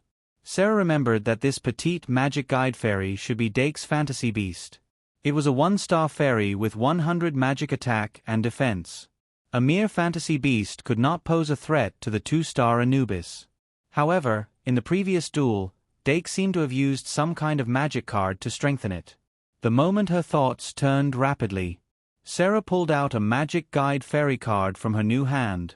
The Anubis, on the other hand, received the order and directly pounced on Ivan this time. The red magic guide ball that had flown out bounced up after touching the buffer field at the edge of the field. It gradually lost its momentum and hovered in the air. To Sarah, this was both bad and good news. The bad news was that the Anubis could not jump so high. The shadow hunt, that allowed it to pounce at high altitudes, was still in cooldown. The good news was that the opponent's magic guide fairy could not touch the magic guide ball. The magic guide fairy that she was about to summon was a Bennu bird. It was also her initial magic guide fairy, the fantasy beast. It had a long beak and a grayish-white heron, wearing a double-feathered crown. As long as she summoned the fantasy beast, Bennu bird, the situation on the field was no longer important to her. With only 13 magic points left, the barrier of life could not withstand any of the Bennu bird's attacks. Card name, Fantasy Beast, Bennu bird. Type, Fairy card, Level, Race, Undying, Attribute, Dark, Magic Power, 100, Attack, 100, Defense, 100, Ultimate Skill, Soul Attraction. Dake's summoning speed was unprecedentedly fast. He felt that he seemed to have broken through some bottlenecks of the 4-second summoning in this pressing battle rhythm. 2 new magic guide cards. One was his initial magic guide fairy, Fantasy Beast, Ibu. The other was Pride 2. Although the magic guide ball's barrier of life was so thin that it could not be seen, the charm of a duel lay in its infinite possibilities. Until the last moment, the outcome was still unknown. He was in a wonderful state. He was nervous but calm. He was calm but excited. The dopamine in his brain was secreting rapidly. No previous duel had given him such a feeling. The summoning of Pride 2 was completed in a very short period of time. Ibu responded to its master's expectations. Bathed in the dark golden light, it was promoted from 1-star to 2-star. Although its 3 attributes were still lower than the Anubis, the gap was very small. Facing the Anubis that was charging at it head-on, it dodged with more nimble movements and then counterattacked with its claws. It was done in one breath. The difference in the intelligence level of both sides was clearly shown in the close-range confrontation. Ibu's reaction speed and fluidity were higher than the Anubis. The confidence and calmness when it dodged sideways had the bearing of a master. Kettle. Dake's voice was clearly heard. Kettle stopped struggling after being pinned by Shadow Stomp. Its eyes lit up with the brilliance of its superpower. It works. You wouldn't know if you didn't try. The Sphinx's Shadow Stomp couldn't stop this kind of skill from being released. Beep. Suddenly, a clear bird's cry came from the sky. The heron-like Bennu bird was summoned. Dake's heart skipped a beat. But the first to react was Ibu, who was fighting with the Anubis. There was no need for him to give orders. Ibu raised its head high, and its eyes that were full of arrogance were emitting a cold, dark, golden light. The aura that was at an extremely high place made the Bennu bird in the sky couldn't help but turn its head. Once the two's eyes met, the Bennu bird's heart was overwhelmed by its arrogance, and the great sense of defeat made it lose the desire to attack. The bird was full of dejection. Bennu. Sola's roar unknowingly had a hint of urgency. It was as if from the moment he said that sentence, something had started to go wrong.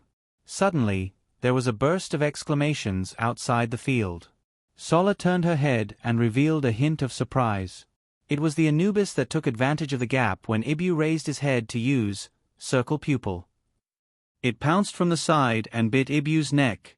But just as she was feeling happy, Sarah discovered, to her astonishment, that Ivan, who had been exchanging blows with the Anubis just a moment ago, had suddenly become extremely tall. It was as if there was still a remnant of the aura when he used circle pupil. No, it was a true suppression of attributes. The Anubis bit Ibu's neck with its sharp teeth, but it was as if it was biting a steel plate. It couldn't bite down no matter what. If it wasn't for Ibu's skin that wasn't hard enough, its teeth might have broken. Ivan allowed the Anubis to bite his neck. He turned his head and looked down, a trace of condescending contempt in his eyes. Squeak, squeak. Mongrel. 2 in 1. 4,000 words. Chapter 168. Magic Beast. Ivan, Pride 2. Defense, 300 plus 2,200, divided by 2 is equal to 1,250. Defense split. It was Huahu who used its superpower at the critical moment. Defense split. It added its own 2,200 points of defense to Ivan's 300 points of defense and split it equally, causing Ivan's defense value to explode from 300 points to 1,250 points in an instant. Relying on the Anubis' 900 points of attack, it was impossible to break through Ivan's defense at this moment. Woof. The Anubis attack failed and it immediately retreated. It lowered its body and let out a low growl. A trace of black gas flowed out of its eyes. URL: https://m. Vipkanchu. VIP Ivan's body emitted a faint white light. That was the manifestation of Huahu's superpower. It was just a few seconds of attack and defense. Dake didn't command at all. It was completely Ivan and Huahu's own judgment. Ivan gave up on defense and used circle pupil to block the final blow of the shell bird. Huahu casually threw a shield at it, blocking the Anubis' sneak attack. Everything happened in a flash. The audience didn't even have time to react before the two magic guide elves made an extremely exciting joint battle. To use a phrase that was too lame, this was an exciting operation that was enough to be recorded in textbooks. But it wasn't over yet. Ivan took advantage of the gap when the Anubis retreated. He didn't take the opportunity to counterattack. Instead, he turned around and pounced on the Sphinx cat. Huahu's ability lasted for a very short time and had a very long cooldown. When Ivan forced the Sphinx back with a claw, the superpower radiance on its body had become very faint. Meow. The Sphinx let out an extremely unwilling roar. But its magic power had actually been depleted. From the time it used Shadow Step to lock Huahu to now being forced back, it had already been 2 rounds. Damn it. Sarah clenched her teeth. She wanted to eat Ibuchan. However, she still managed to grasp the situation at an extremely fast speed. The Anubis and the Sphinx cat's ultimate skills were on cooldown. Among them, the Anubis still had combat power, but the Sphinx cat had already reached the point where it would break with a touch. On the other hand, the magic guide elves on the opposite side. Huahu regained its ability to move. Ivan was at his peak. The situation was clearly not in her favor. But she still had hope. The shell bird in the air was only affected by the eye of the circle. Once it recovered, the life enchantment of the magic conducting ball that only had 13 MP left would not be able to withstand a single strike from it. Neither EV nor EV could reach high altitudes. As long as he could hold on until that moment. Sarah calmed down a little and immediately ordered the Anubis to return to defend. From Dake's perspective, Kettle's movement speed is extremely slow, and it doesn't have any long-range attack capabilities. Ivan won't be able to take down the Anubis anytime soon. The only thing he can do now is to sacrifice and summon. But this Ivan is already a 2-star magical guiding sprite. 2 stars plus 3 stars equals 5 stars. Unless Dake still has a 5-star magic elven card in his hand, I'm still invincible. The exclamations outside the arena did not affect Sarah's train of thought. She was gradually becoming calmer. Dida. Sarah suddenly raised her head and looked at the opposite side that was 30 meters away. Dake Dimming, how are you going to break out of this situation? How to break out of this situation? While Sarah was thinking quickly, Dake was also calculating. He only had a total of 12 cards in his deck. In the preparation stage, he drew 5 cards. In the second round, he added 2 cards. That left him with 5 cards. What was the probability of drawing Bliss 3 in the third round? The answer was 2/5. 2/5 is already very high. 30's, third round, draw cards. Dake took out 2 new magic conducting cards from the deck and immediately checked them. Magic bullet spell. Bliss 3, I got it. A trace of obvious excitement flashed across his face. Dake suddenly raised Bliss 3 high up. This golden pink magic conducting card, after less than 4 seconds of summoning, suddenly released an extremely strong pink glow. The Bennu bird, which was flapping its wings in the air, had just shown signs of returning to normal when it was immediately mesmerized by the pink glow. Even the Anubis froze for a moment because of this. The students outside the arena stared at the pink glow that was actually not considered dazzling. The students from the School of Magic instinctively had an ominous premonition.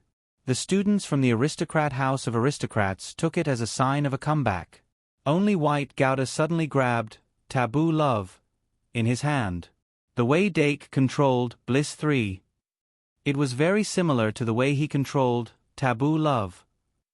It was just that the glow of Bliss 3 was more intense than his pink fog. The mesmerizing effect was more domineering. The difference was, Bliss 3 was not focused on mesmerizing. Therefore, after the glow faded, the magic conducting sprite that was affected by it would quickly regain its clarity. After sensing that the Anubis eyes quickly returned to normal, White could not help but heave a sigh of relief. It's still different. Of course it was different.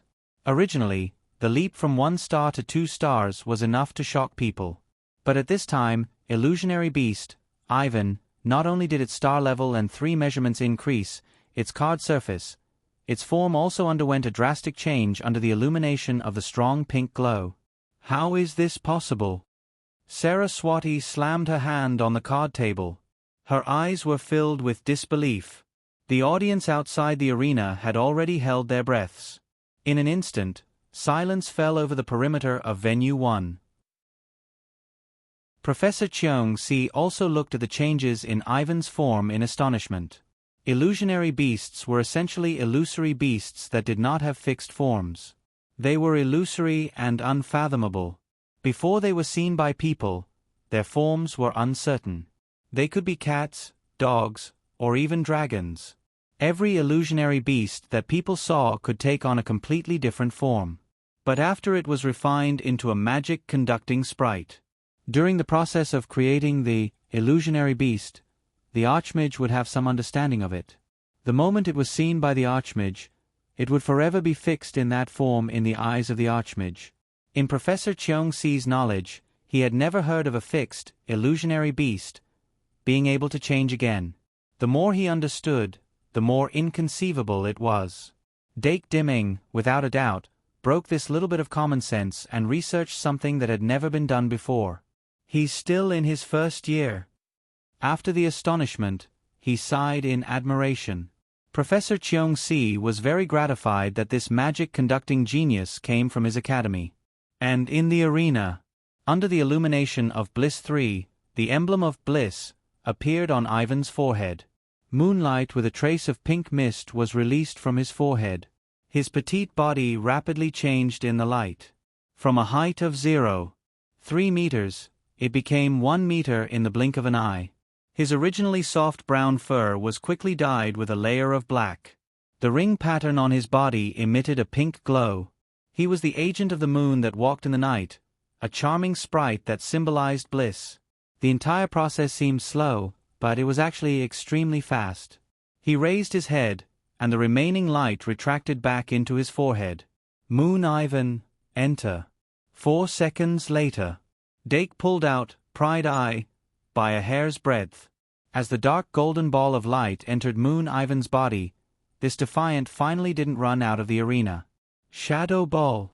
A pitch-black ball emitting an evil aura instantly shattered the body of the Bennu bird. The scattered feathers turned into fragments of light in the intertwining line of sight. The Anubis protecting the blue magic conducting ball showed a ferocious expression. But it could be seen from its constantly twitching hind legs. This was just a show of strength. On the platform, Sarah looked at the 6 cards in her hand, her breathing unstable. Immediately after, the Anubis was torn apart by the galloping Moon Ivan's claws. The blue magic conducting ball was caught unawares by its claws and fangs. Saraswati didn't make any more fearless struggles. 1-0-0-0-0. The battle is over. Winner, Dake Dimming. Boom! The sound returned in an instant. The Noble Academy students outside the arena suddenly shouted, rushing to the red platform as if they were welcoming a hero. Even though there were still some elements that they didn't understand, this duel was without a doubt the most intense and exciting duel in this competition. It was as if they were welcoming a champion. End stage. Dake Dimming. Sarah's clear voice was transmitted through the speakers of the card table. Dake turned over the illusory beast, Ivan magic conducting card, to receive the light from Moon Ivan. At the same time, he raised his head to respond. Sarah bit her lower lip hard, suppressing the unwillingness in her heart. She opened her eyes wide and said, "It's not over yet." "Yes." Dake nodded slightly. "I'll wait for you in the finals." When he walked down from the platform, Dake was surrounded by his classmates. "Oh, Dake, you're really something. As expected of the Crimson Star winner, you're different from a certain hero. At first, I thought you were going to lose. Is this the charm of a duel? You're amazing." There were simple and unpretentious praises, as well as meaningless insults and flattery. The Noble Academy students expressed their emotions to their heart's content. Dake was in the center of the crowd. Facing the enthusiasm of his classmates, he could only decline. "No, I'm just lucky. Everything is a 2/5 decision." When the students calmed down, the 4 rounds of the competition had already ended. The 8 contestants were divided into the winners group and the losers group. Winners group 1, 2, 5, 6, losers group 9, 9, 9, 7. D. Anna successfully defeated a student from the House of Fools. A.I. Ma also won a duel with a boy from the School of Magic. However, another student from the School of Knights lost to the 9 from the House of Fools. The next round would be a knockout round for the losers group, where 2 out of 4 contestants would be chosen. The winners group would continue with the competition, where 2 out of 4 contestants would be chosen. The 2 people from the winners group would fall to the losers group and duel with the 2 surviving people from the losers group. And so on and so forth. During the break in the competition, Dake sat on a bench at the edge of the room and organized his cards. In fact, his card deck had a lot of flaws. The most fatal one was the extremely long cooldown of the Great Sin series of cards. Pride I's cooldown was 59 minutes. Pride 2's cooldown was even more exaggerated at 180 minutes. Bliss 3's cooldown was slightly better, at 120 minutes. Even though there would be a gap of half an hour between each round of the winners group.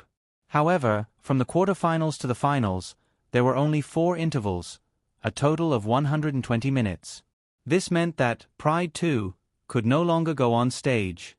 Pride I could go on stage after 2 intervals. Bliss 3 could only go on stage in the finals. Therefore, he had to make some adjustments to his card deck. The duel with Sokka Scatty had also given him a great wake-up call. He wasn't the only one among the first years who was making big strides forward. The others were also advancing rapidly. Before the next round of the competition began, Dake finally completed the adjustments to his card deck. First of all, he had to take all 6 Magic Elf cards. Secondly, he had to replace some useless cards and add some support cards. The final result was Magic Beast, Ibu, Trash Slime, Kettle, Diru Beast, Milk Jar, Fairy Ibu, Push Spell, Obstruction Spell, Obstruction Spell, magic bullet spell, fading spell, flicker spell. It was still 12 magic cards. The ratio of magic elf to other types of magic cards was 1:1. Although this set of cards didn't seem that reliable, this was already the best adjustment Dake could make. He put away the adjusted cards and then got up to walk to the bulletin board where the next stage of the competition was posted. The students surrounded the bulletin board and discussed in low voices. When they saw the top 8 contestants coming, they consciously made way for them. Dake greeted 2 enthusiastic students and then came behind Deanna, who was looking up with a troubled face. "What's wrong?" Dake asked casually. Luo Si turned around and blinked at him. Deanna turned her head and said sadly, "I'm not happy. I'm going to lose." Dake looked up at the schedule. "Didn't they just announce the schedule? Why are we going to lose?" "Oh, ugh." The first line of the winner's bracket was written, 1 versus 2. Winner's bracket sad face 1, field, 1 versus 2, 2, field, 5 versus 7, loser's bracket sad face 3, field, 9 versus 4, field, 7 versus 8. "So my next opponent is you?" Dake led Deanna out of the crowd. Deanna frowned and said in a low voice, "I thought I could at least fight with you in the semi-finals." Dake comforted her, "It's not good to underestimate yourself. You have to believe in your own magic cards. Even I don't have the confidence to win." Deanna said, "But I don't even have a second-tier magic elf card." Dake said, "A magic duel is not about whose magic elf star level is higher. I almost lost to Saraswati when I was dueling with her. Your card set is very powerful. You are a strong opponent that I have to be careful of." Deanna said, "A strong opponent? Hee hee. Then I'll go all out." Dake said, "Okay, a strong opponent." 2 in 1,4200 words, it was time to fight. Chapter 169. Beep beep beep. Dake, who finally got Deanna's energy back, walked up to the red team's platform under the urging of Professor Cheong Si's whistle. He put the readjusted deck into the card slot and glanced down a little. The students gathered on both sides of the arena were mostly from the Aristocrats Academy. He and Deanna were both representatives of the Aristocrats Academy. Unfortunately, they entered the Civil War in the first round of the winners group. However, whether it was a civil war or a foreign war, it did not affect him much. Preparation stage. "I'm going to draw a card." Deanna's voice came through the loudspeaker. She was full of energy. Dake nodded slightly and replied, "Ready." 30s. Remember the website. VIP Kanchu. VIP. The atmosphere between the two sides entered a state of battle. Dake immediately focused. He did not lie to comfort Deanna because Deanna's card deck was indeed very strong. Whether it was the Bear of Earth or the Spirit Bear, they were very versatile magic elf cards. Moreover, she also had the Strength of the Bear. Since there were not many cards in the deck, the probability of drawing these key cards was very high. If he was not careful, Dake might suffer a crushing defeat. After calming himself down, Dake reached out and drew 5 cards from the shuffled deck at a very fast speed. Push spell, block spell, magic bullet spell, flash spell. How can I play without a elf in my starting hand? Waiting online. Urgent. Dake's face fell instantly. They were 30 meters apart. Deanna could not see Dake's face clearly. She drew out 5 magic cards according to her own steps, and then her face lit up with joy. Among all her magic cards, the most important ones were the 3 bears, and the Strength of the Bear. The rest of the magic elf cards were basically useless cards. They were completely used to fill up the card deck. After all, if she could not even gather 5 cards in her hand, there was no need to play the game. And this time, her luck was off the charts. Among the 5 magic cards, there was a Spirit Bear. She had a total of 2 3-star magic elf cards. Spirit Bear was one of them. The other was a white card called White Female Boxer. However, she did not draw it. In the starting round, having a Spirit Bear was enough.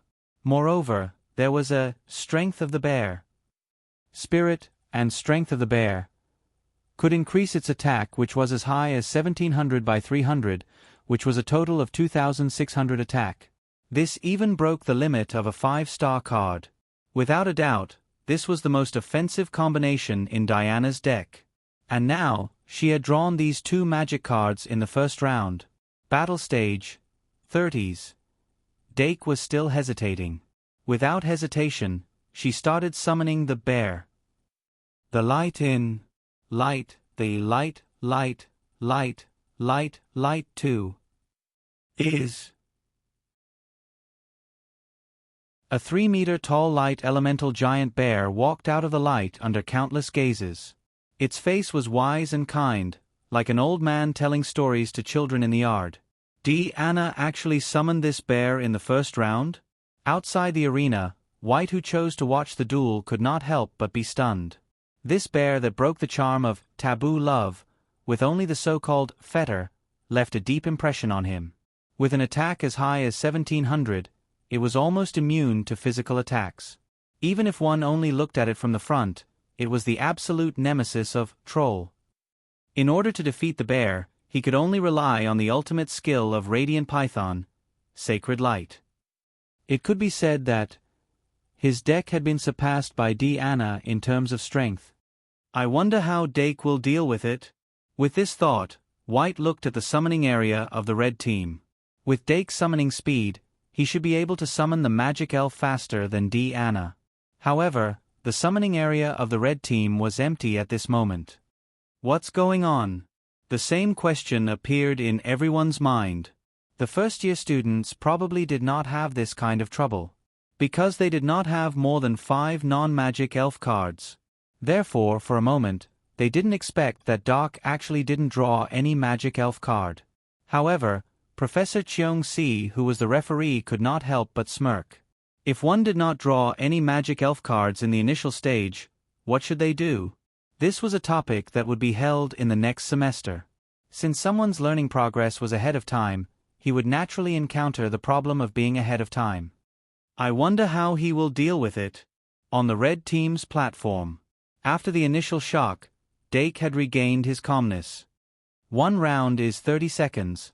I must find a way to survive this 30 seconds. Diana's summoning speed is within 10 seconds, but it will not be much faster than that. The cooldown of the summoning skill is basically the same as the summoning time. Therefore, she can only summon a second time about 20 seconds after the start of the game.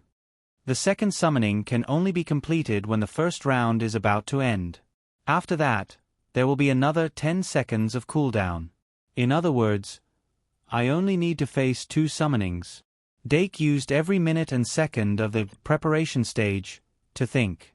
At the beginning of the battle stage, he had already made his move. Diana summoned the Spirit Bear, and it took less than 10 seconds. The Spirit Bear was very powerful. However, no matter what she summoned, it was not important to Dake. Go, Spirit Bear! Diana was not confused because Dake did not summon the magic elf.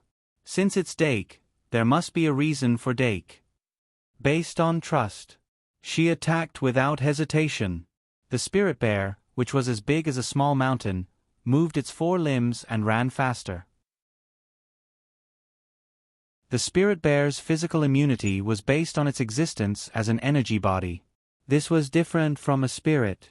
It was a physical body and could come into contact with objects. Pure physical attacks aimed at its body would not cause any substantial damage to it. It was more like an elemental seed. Hit. When the Spirit Bear was about to cross half of the field, a 1 cubic meter air brick suddenly appeared in front of it. It's the obstruction spell. Some of the students immediately realized the source of the air brick. However, the strength of the obstruction spell was obviously not enough. Boom! There was a loud noise. The air brick was instantly smashed by the Spirit Bear. Diana was full of fighting spirit. If it's just the obstruction spell, it can't stop my bear. The obstruction spell only blocked the Spirit Bear for a few seconds and reduced its speed. Dake lowered his eyebrows and picked out the second magic card from his hand. The Spirit Bear sped up again. After a few seconds, it was like a heavy tank and fiercely crashed into the red magic ball. If this crash landed, the winner would be decided in an instant. Up. Seeing that the spirit bear's head was about to hit the magic ball that represented the health of the red team suddenly flew up. The spirit bear pounced on nothing. Chapter 170. The flying magic ball stopped 4 meters in the air and was very close to the red team's platform. Doc looked at the transparent hexagonal barrier on the magic crystal ball.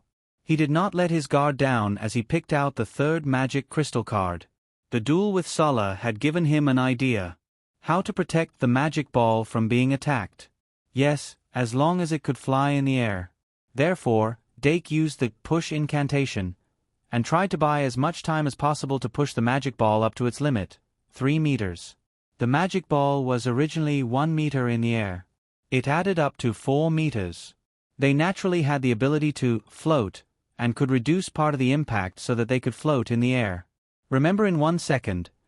https://m. Vipkanchu. VIP, however, 4 meters in the air was obviously not enough.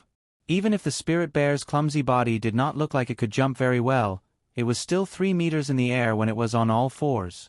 Therefore, as long as it stood up, it could easily reach 4 meters in the air. Dake needed a total of 8 seconds to activate the next magic card and 8 seconds to summon it equals 6 seconds. This 6 seconds interval was the time it needed to escape. He had to ensure that the spirit bear would not react immediately and launch a second attack on the magic ball. According to the intelligence level of a normal magic fairy with 2.0, they would usually be stunned for a while after an attack. Unless the duelist had set the order beforehand, they would react faster. Moreover, the spirit bear's high speed would cause inertia and make it difficult for it to stop immediately after the sprint. Therefore, it was calculated theoretically. Even if Dake did not do anything, this 6 seconds would be easily passed. If it was a more powerful duelist, there would only be a 6-second interval between the two summons. This would make the battle process much smoother. In addition, Diana could undoubtedly start the second magic summoning now. What will she choose? When he saw Diana take out the second magic card from her hand, Dake heaved a sigh of relief. It's settled. On the blue team's platform, Diana saw that the spirit bear's attack did not hit, but she did not immediately realize that it was the effect of the push incantation. This was because she had not actually created the push incantation. Without coming into contact with it, it was hard to imagine. Due to her trust in Dake, she even thought that Dake had summoned some sort of invisible magic fairy. Of course, this was just one of his guesses. In order to deal with the various possibilities, she instinctively made a choice according to her own brain circuit. That was to immediately use the strength of the bear, to make the spirit bear strong enough to deal with all the unknowns. Don't be fooled by the fact that only a certain part of her body was big, she actually had a muscular brain. Who would want to use their brains to solve a problem if they could solve it with their muscles? Dida. The second round began. Diana's second summoning was finally completed. Bear's strength. The spirit bear's body was already glowing, but now that it was surrounded by the bear force, it glowed even brighter. Its brows relaxed, and its aged face seemed to have gained new vitality. It became visibly younger. His relaxed muscles instantly tightened and even expanded rapidly. This caused its originally huge body to swell up by a whole circle. This made it seem as if it could bite off the magic conducting ball if it raised its head. And it did indeed do so. However, the interval of 6 seconds had already passed. Dake had been holding the spell and did not release it until now. He suddenly activated it. The shadow of the magic conducting ball suddenly disappeared from everyone's sight. The spirit bear that missed for the second time roared in anger. The roar of the giant bear echoed in the arena. It's the flicker spell. White, who had some kind of obsession with the flicker spell, recognized it immediately. He suddenly raised his head and looked at the distance that was a little higher. As expected, he saw the magic conducting ball about 7 meters above the ground. The flicker spell and the push spell had slightly different casting requirements. The push spell could be used on any life or object, and the requirement to determine whether it was successful or not was whether it could be pushed. On the other hand, the flicker spell could only be used on oneself and the magic conducting fairy that was refined with one's magic power. In the broad concept of casting, the magic conducting fairy would be considered as a part of the sorcerer. This fulfilled the original condition that the flicker spell could only be used on oneself. 30 seconds was actually not a long time. Dake's right hand had already touched the first magic conducting card on the top of the deck. His spiritual energy was still tense. Among the remaining 2 cards in his hand, the magic bullet spell could only start from the position of the magic conducting card and release the magic bullet in a certain direction. Unless one had high-level magic power manipulation skills, it could only make it turn. Since the magic conducting ball's height was higher than the contestant stage, there was a casting angle.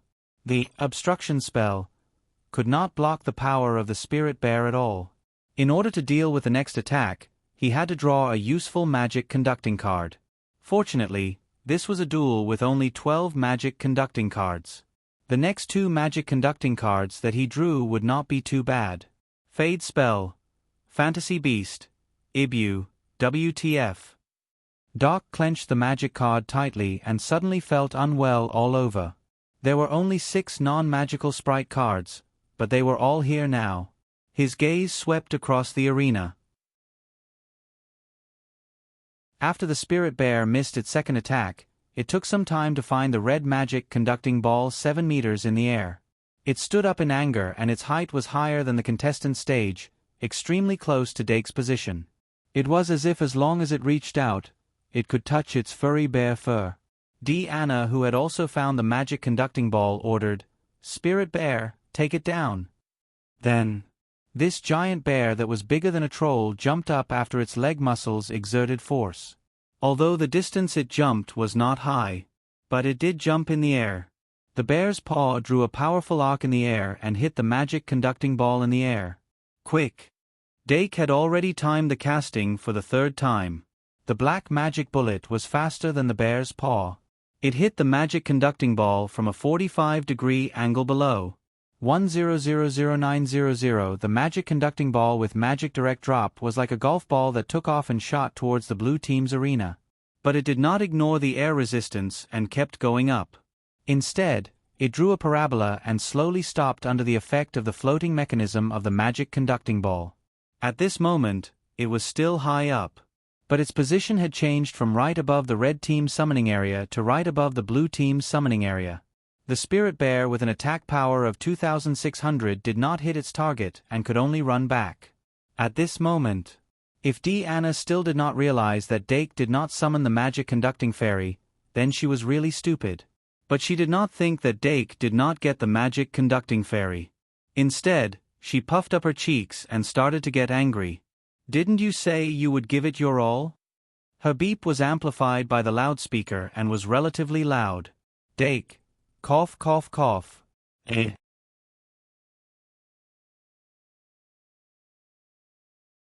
Chapter 171. Red side, 900, blue side, 1000. The health points of both sides were highlighted in the projection. Half of the second round had already passed. After Dake used the magic bullet spell, it had entered the cooldown period of the usual summoning spell, and there were only 3 magic cards left in his hand: Obstruction Spell, Fade Spell, Fantasy Beast, Ibu, website, https://m, Vipkanchu. VIP. How to use these 3 magic cards to survive the next round? Among these 3 magic cards, Fantasy Beast, Ibu, was a core magic fairy card with a lot of potential.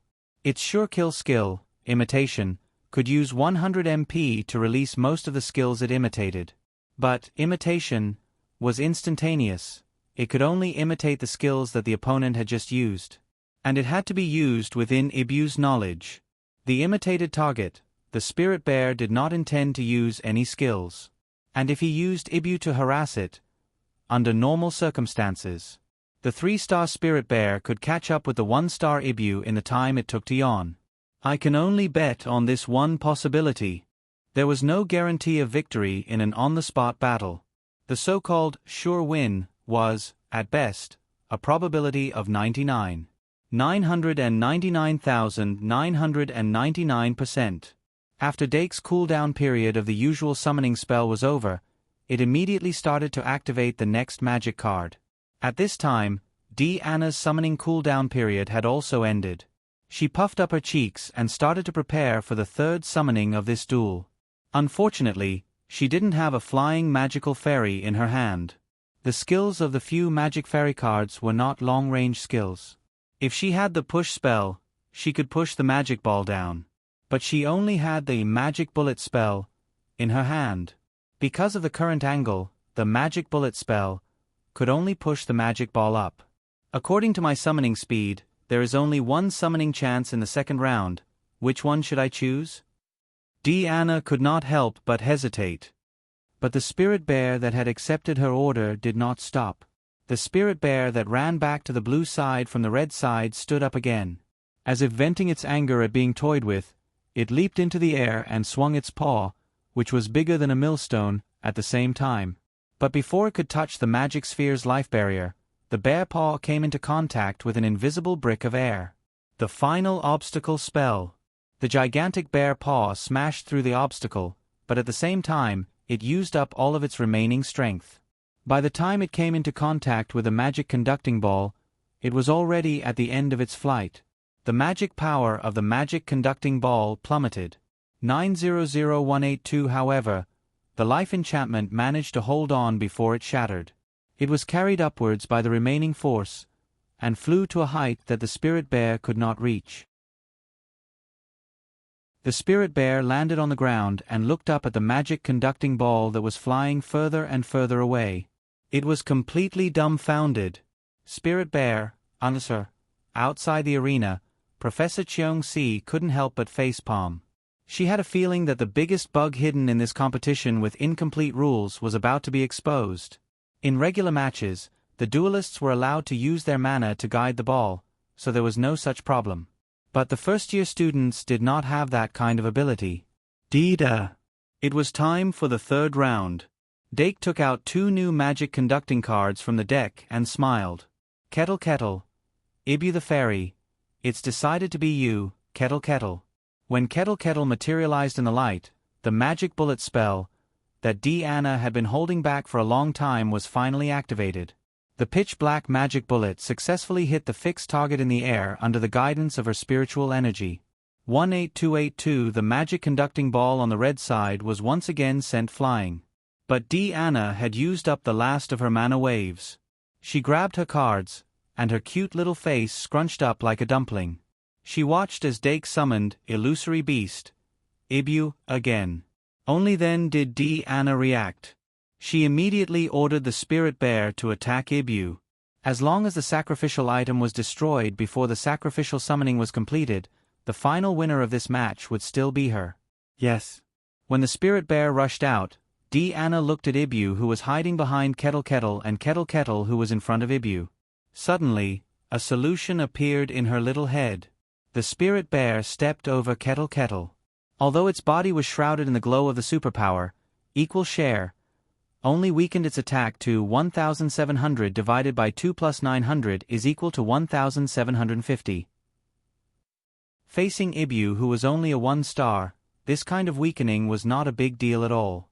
Before Dake succeeded in summoning the sacrificial summoning spell, the Spirit Bear could catch up with Ibu and nip the danger in the bud.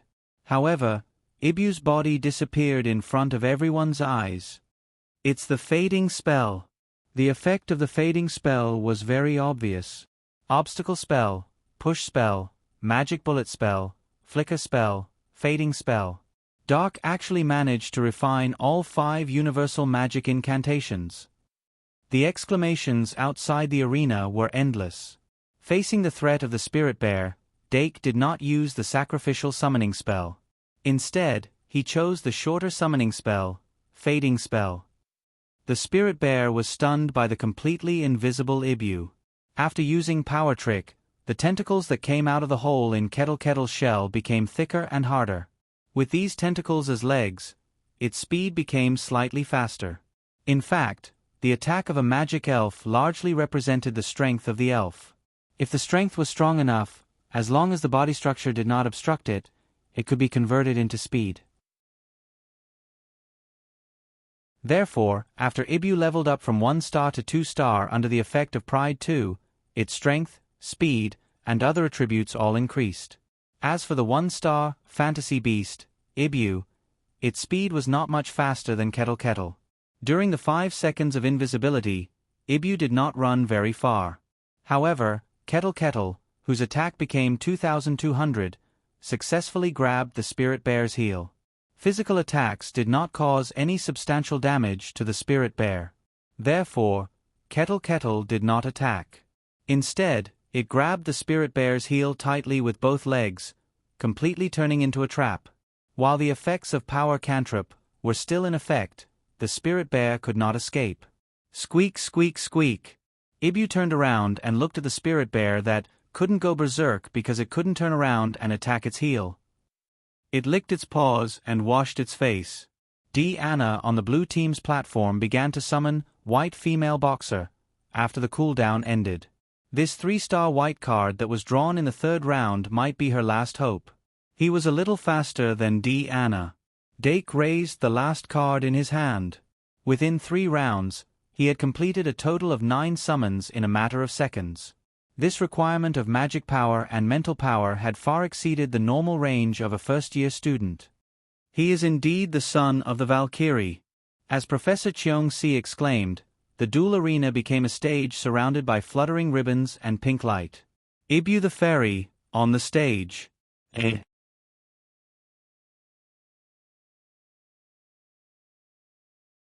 Chapter 172. Fairy Ibu was already cute enough. With the passive skill, Body of Charm, it was born with a charming aura. Although Body of Charm was only effective on the opposite sex, it was a seductive effect. Apart from seduction, if it was purely cute, girls would be attracted to it more easily. There were a few girls outside the arena who were attracted to it after it appeared. They wanted to rush into the arena and hug it. However, if they ignored the powerful strength hidden under its cute appearance, they would definitely be hurt. As Kettle Kettle and Illusory Beast, Ibu, became the sacrificial offerings of the sacrificial summoning, there was no longer anyone who could hold the spirit bear back. The liberated spirit bear showed its majesty and angrily rushed towards the newly born Fairy Ibu. Fairy Ibu's body was surrounded by moonlight like a thin veil. It raised its head slightly and looked at the glowing giant bear. Its pink ribbons danced slowly. The spirit bear's attack was still only 1750, and the effect of equal distribution of strength was still in effect. Remember the website, Vipkanshu. 6 Fairy Ibu's attack was 1700. With a difference of only 50 points, it was a competition of many factors such as mobility, reaction, and technique. However, physical attacks were not very useful to the spirit bear. It was afraid of magical attacks that could cause substantial damage to energy bodies. The spirit bear with a defense value of 0 and a magical power value of only 1400 could be killed with a magical attack that dealt more than 1400 damage. However, Fairy Ibu did not do that.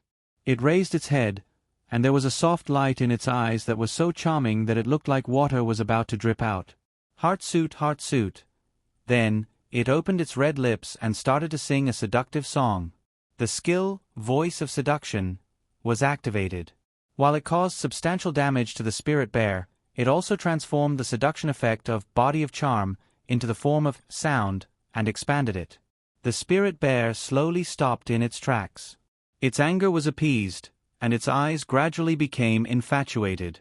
A heartsuit symbol appeared in the depths of its eyes. The effect of Body of Charm was not 100% triggered. However, the spirit bear was obviously infatuated. This kind of infatuation was different from the simple brainwashing of taboo love. There was a part of it that was truly infatuated. If the spirit bear did not think that Fairy Ibu was charming enough, then the chances of it falling for her trick would be very low. However, after what happened to White, Dake didn't think that charming bodice effect would last long.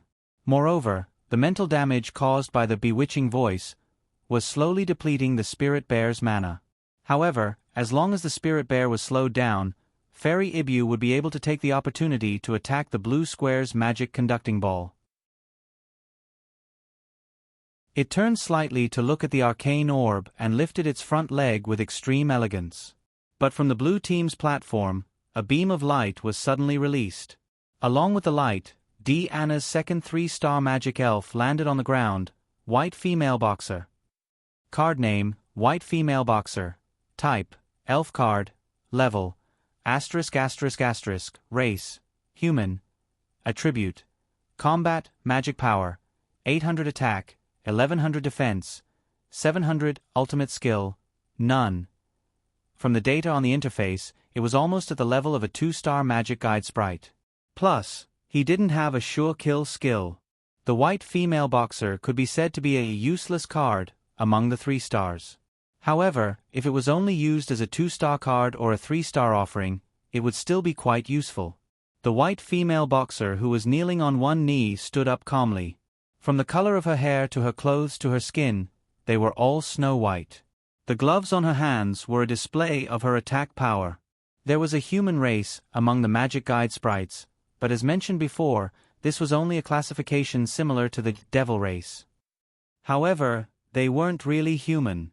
The human race magic guide sprites had more vocal organs, but their intelligence level of 2.0 didn't allow them to speak human language. On the blue team's platform, Anna stared at the spirit bear that was captivated by Fairy Ibu.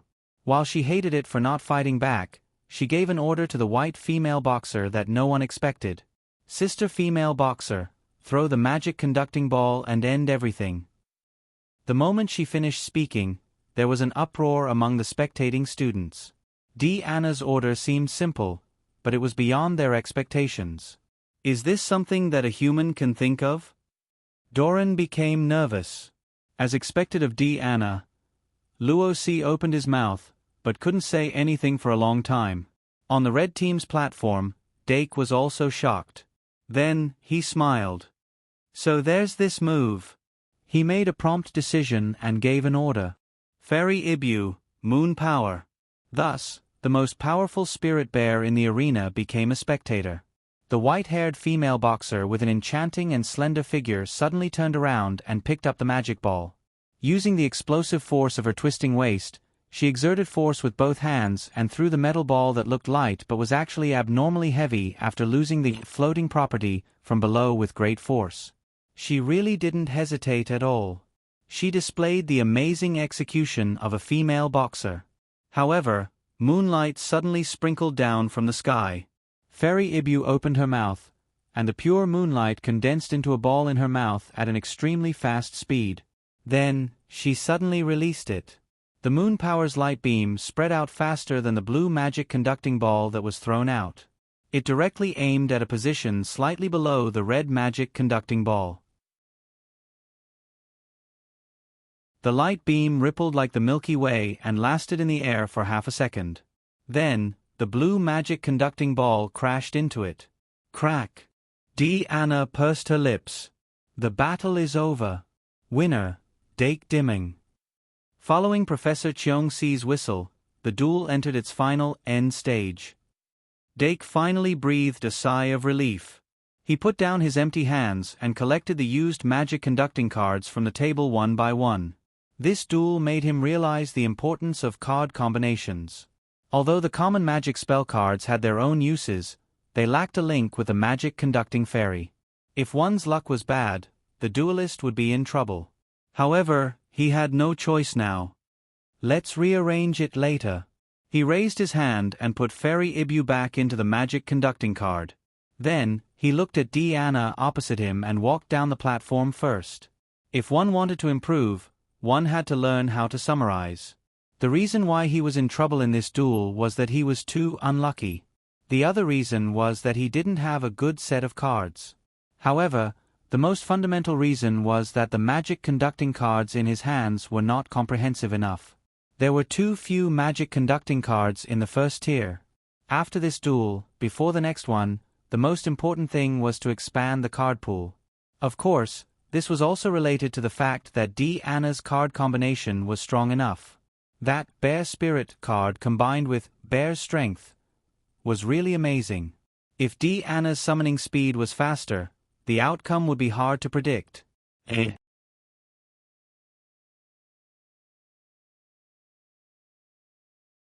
Chapter 173. Dark, who came down from the contestant stage, quickly met up with Diana. Anna pouted unhappily. If I knew that Dake didn't get a magic guide spirit, I would have summoned a new one the second time. Even if it was a useless card, I could still use it as a projectile. Dake chuckled. So no matter what you do, you should learn to use your brain first. Anna complained, but I'm not smart. Dake, you'll get smart if you use it more. Okay, let's go next door and take a look. Venue 2. Also in the winners group, AI Ma Metis's duel was still going on. Her opponent, the student from the Academy of Fools, was unexpectedly tenacious. Although the white card in his hand didn't have a killing move, its stats were good and its summoning speed wasn't slow either. Relying on the large number of white cards, he had been able to last until now. Some students did some calculations and found that he had summoned a total of 10 magic guide spirits by the end of the duel. Unfortunately, these magic guide spirits weren't strong enough.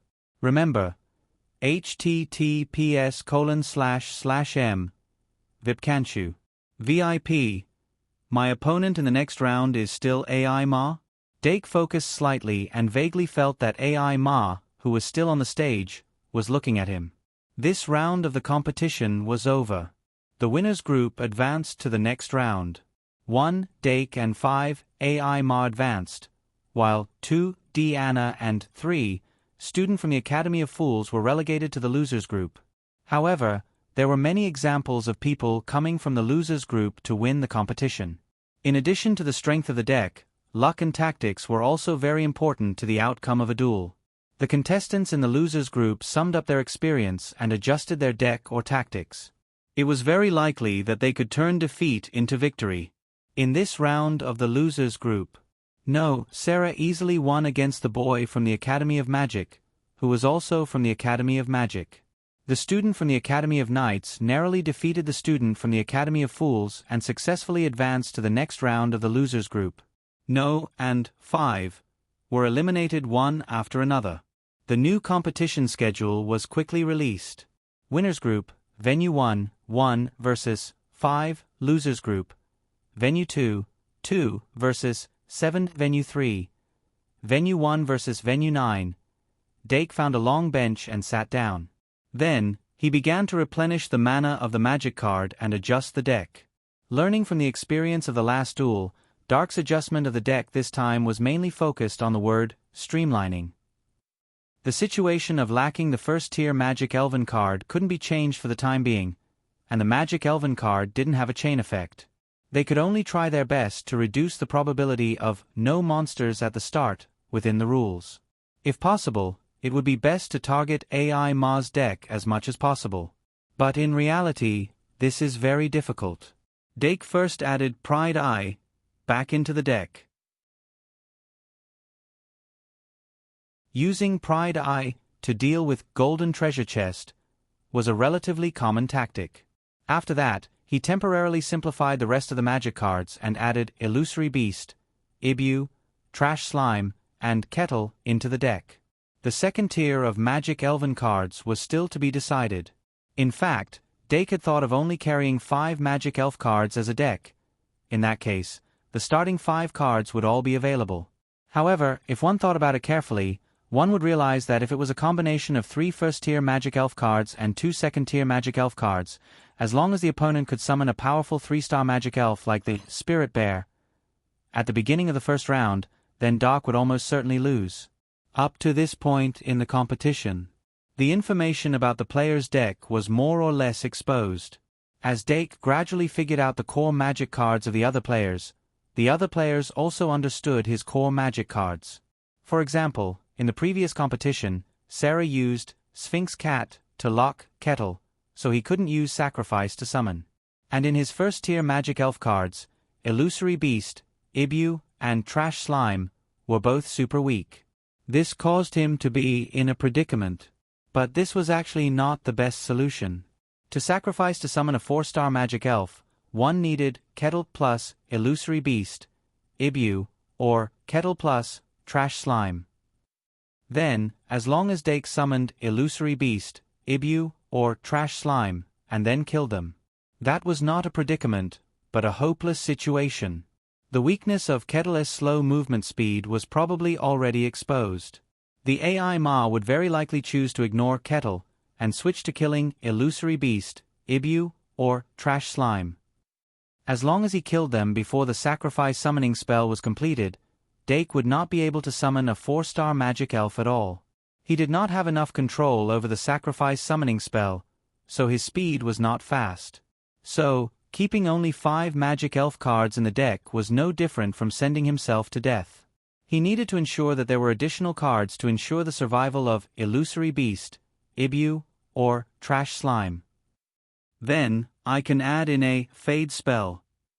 Also, to deal with the bug tactic of throwing the magic ball into the air, I need a Push spell. Magic Bullet spell, and Obstruction spell, can be temporarily simplified. Flash spell. Let's put it aside first. 3 second-tier magic elf cards are too many. Fairy Ibu has a long-range attack skill, so I have to keep it. Diru Beast, or Big Milk can be chosen. Diru Beast has the buff of Holy Ring, its stats are the best, and it has the highest mobility. Big Milk can is a meat shield, and it is unbeatable when it rolls. But at the current stage, Big Milk can is not as convenient as Diru Beast. Moreover, Diru Beast has a control skill, Cat Eyes. The results were Illusory Beast, Ibu, Trash Slime, Kettle, Fairy Ibu, Diru Beast, Pride Eye, Push Spell, Fade Spell, only 8 magic elf cards. Starting with 5 cards, the probability of not getting a first-tier magic elf card was very low. In fact, if he were to reduce 1 card further, he could guarantee that he would get a first-tier magic elf card.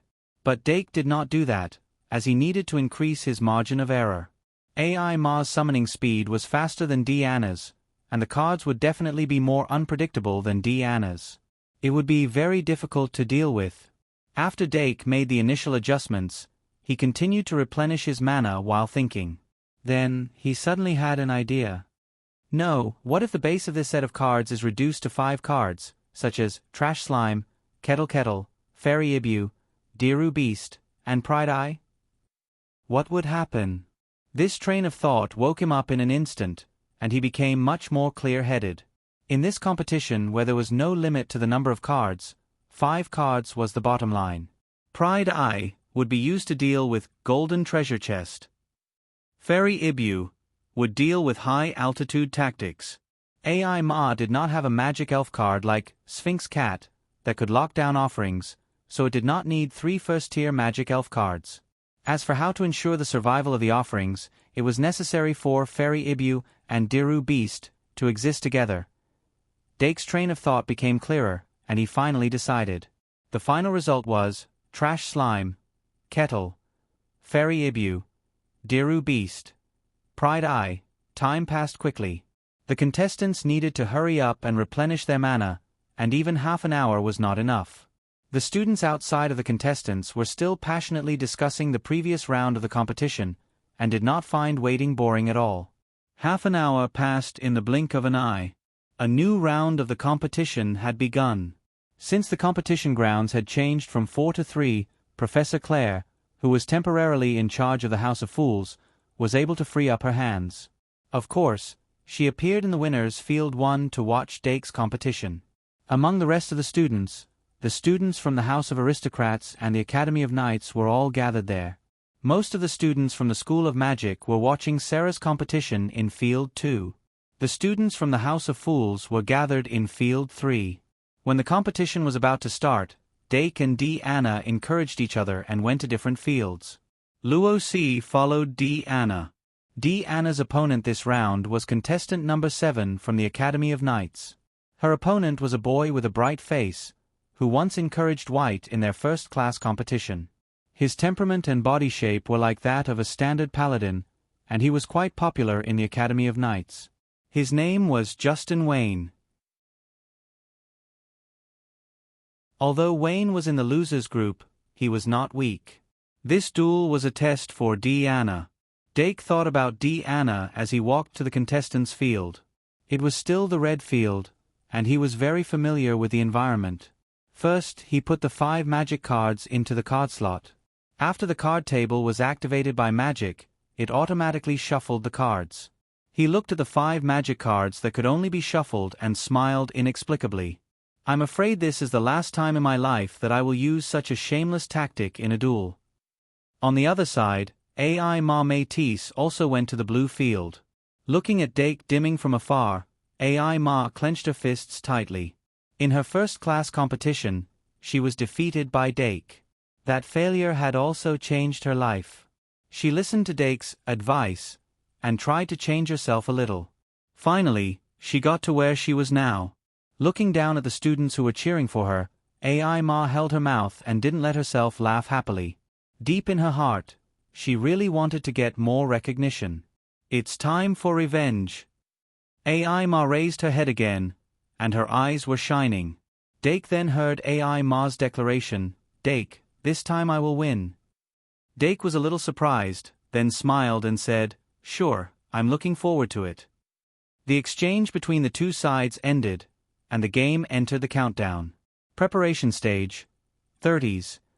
Dake immediately focused, and the magic flowing in his body maintained an extremely high activity. Then, he directly pulled out all 5 magic cards from the card slot. At this moment, the sharp-eyed audience immediately noticed that on the projection of the card table, Dake's card slot was no longer filled with magic cards. What's going on? He only brought 5 magic cards with him? Doran, who had been paying attention to Dake, opened his mouth wide in surprise. The fat student next to him wondered, could it be that he took the wrong deck? Of course, that was impossible. A few students around him couldn't help but glance at him. Not far away, the 2 girls from the Knights Academy, Susan and Lucy, who always sat on either side of AI Ma, also noticed the number of cards Dake's deck. One of them was beaming with joy, while the other had a serious expression. Susan, who was beaming with joy, couldn't help but raise her voice. Only 5 magic cards, what if they are used up? Our family's Emma doesn't know how to show mercy to women. Seeing that the students of the Knights Academy were staring at her, Lucy quickly pushed her arm and whispered, "Control yourself, I have a bad feeling." Professor Claire, who was standing behind the students, and Professor Cheong-si, who was the referee, looked at each other, and then smiled with folded arms. In short, the audience suddenly became alert.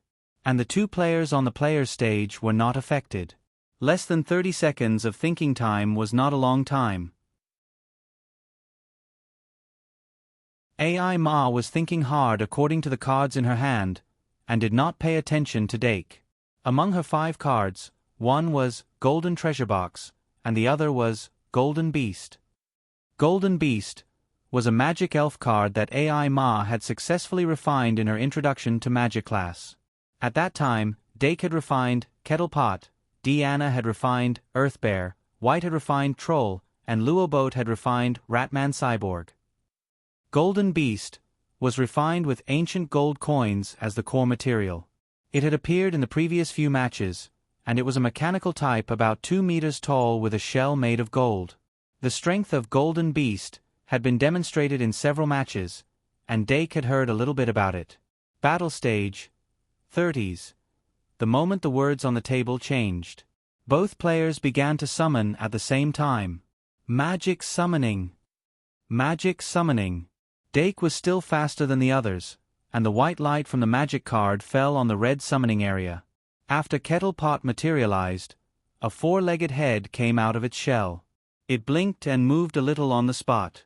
Then, it went back into the shell, only revealing its small head. Dake had given it a defense command before the match, so it was very cautious now. Then, only a few seconds later, AI Ma successfully summoned Golden Beast in the 8th second of the battle stage. The golden beast that appeared in the blue summoning area looked like a golden Taowu from its appearance. It was the shape of the stone lions that were often placed on both sides of the door. But it was more powerful and more ferocious. Dake had seen something similar in the book, Golden King and the Secret Treasure. After AI Ma summoned the golden beast, she immediately ordered it to rush to the red summoning area. From the appearance, Kettlepot was not comparable to the golden beast at all, as if it could be crushed with one bite. But of course, AI Ma would not be confused by Kettlepot's appearance, and her thoughts were very clear.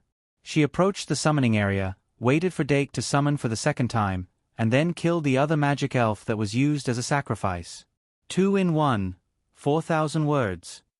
You're tuning in to the Narrate and Escape YouTube channel. Don't forget to subscribe and join us on this journey to catch the most captivating stories.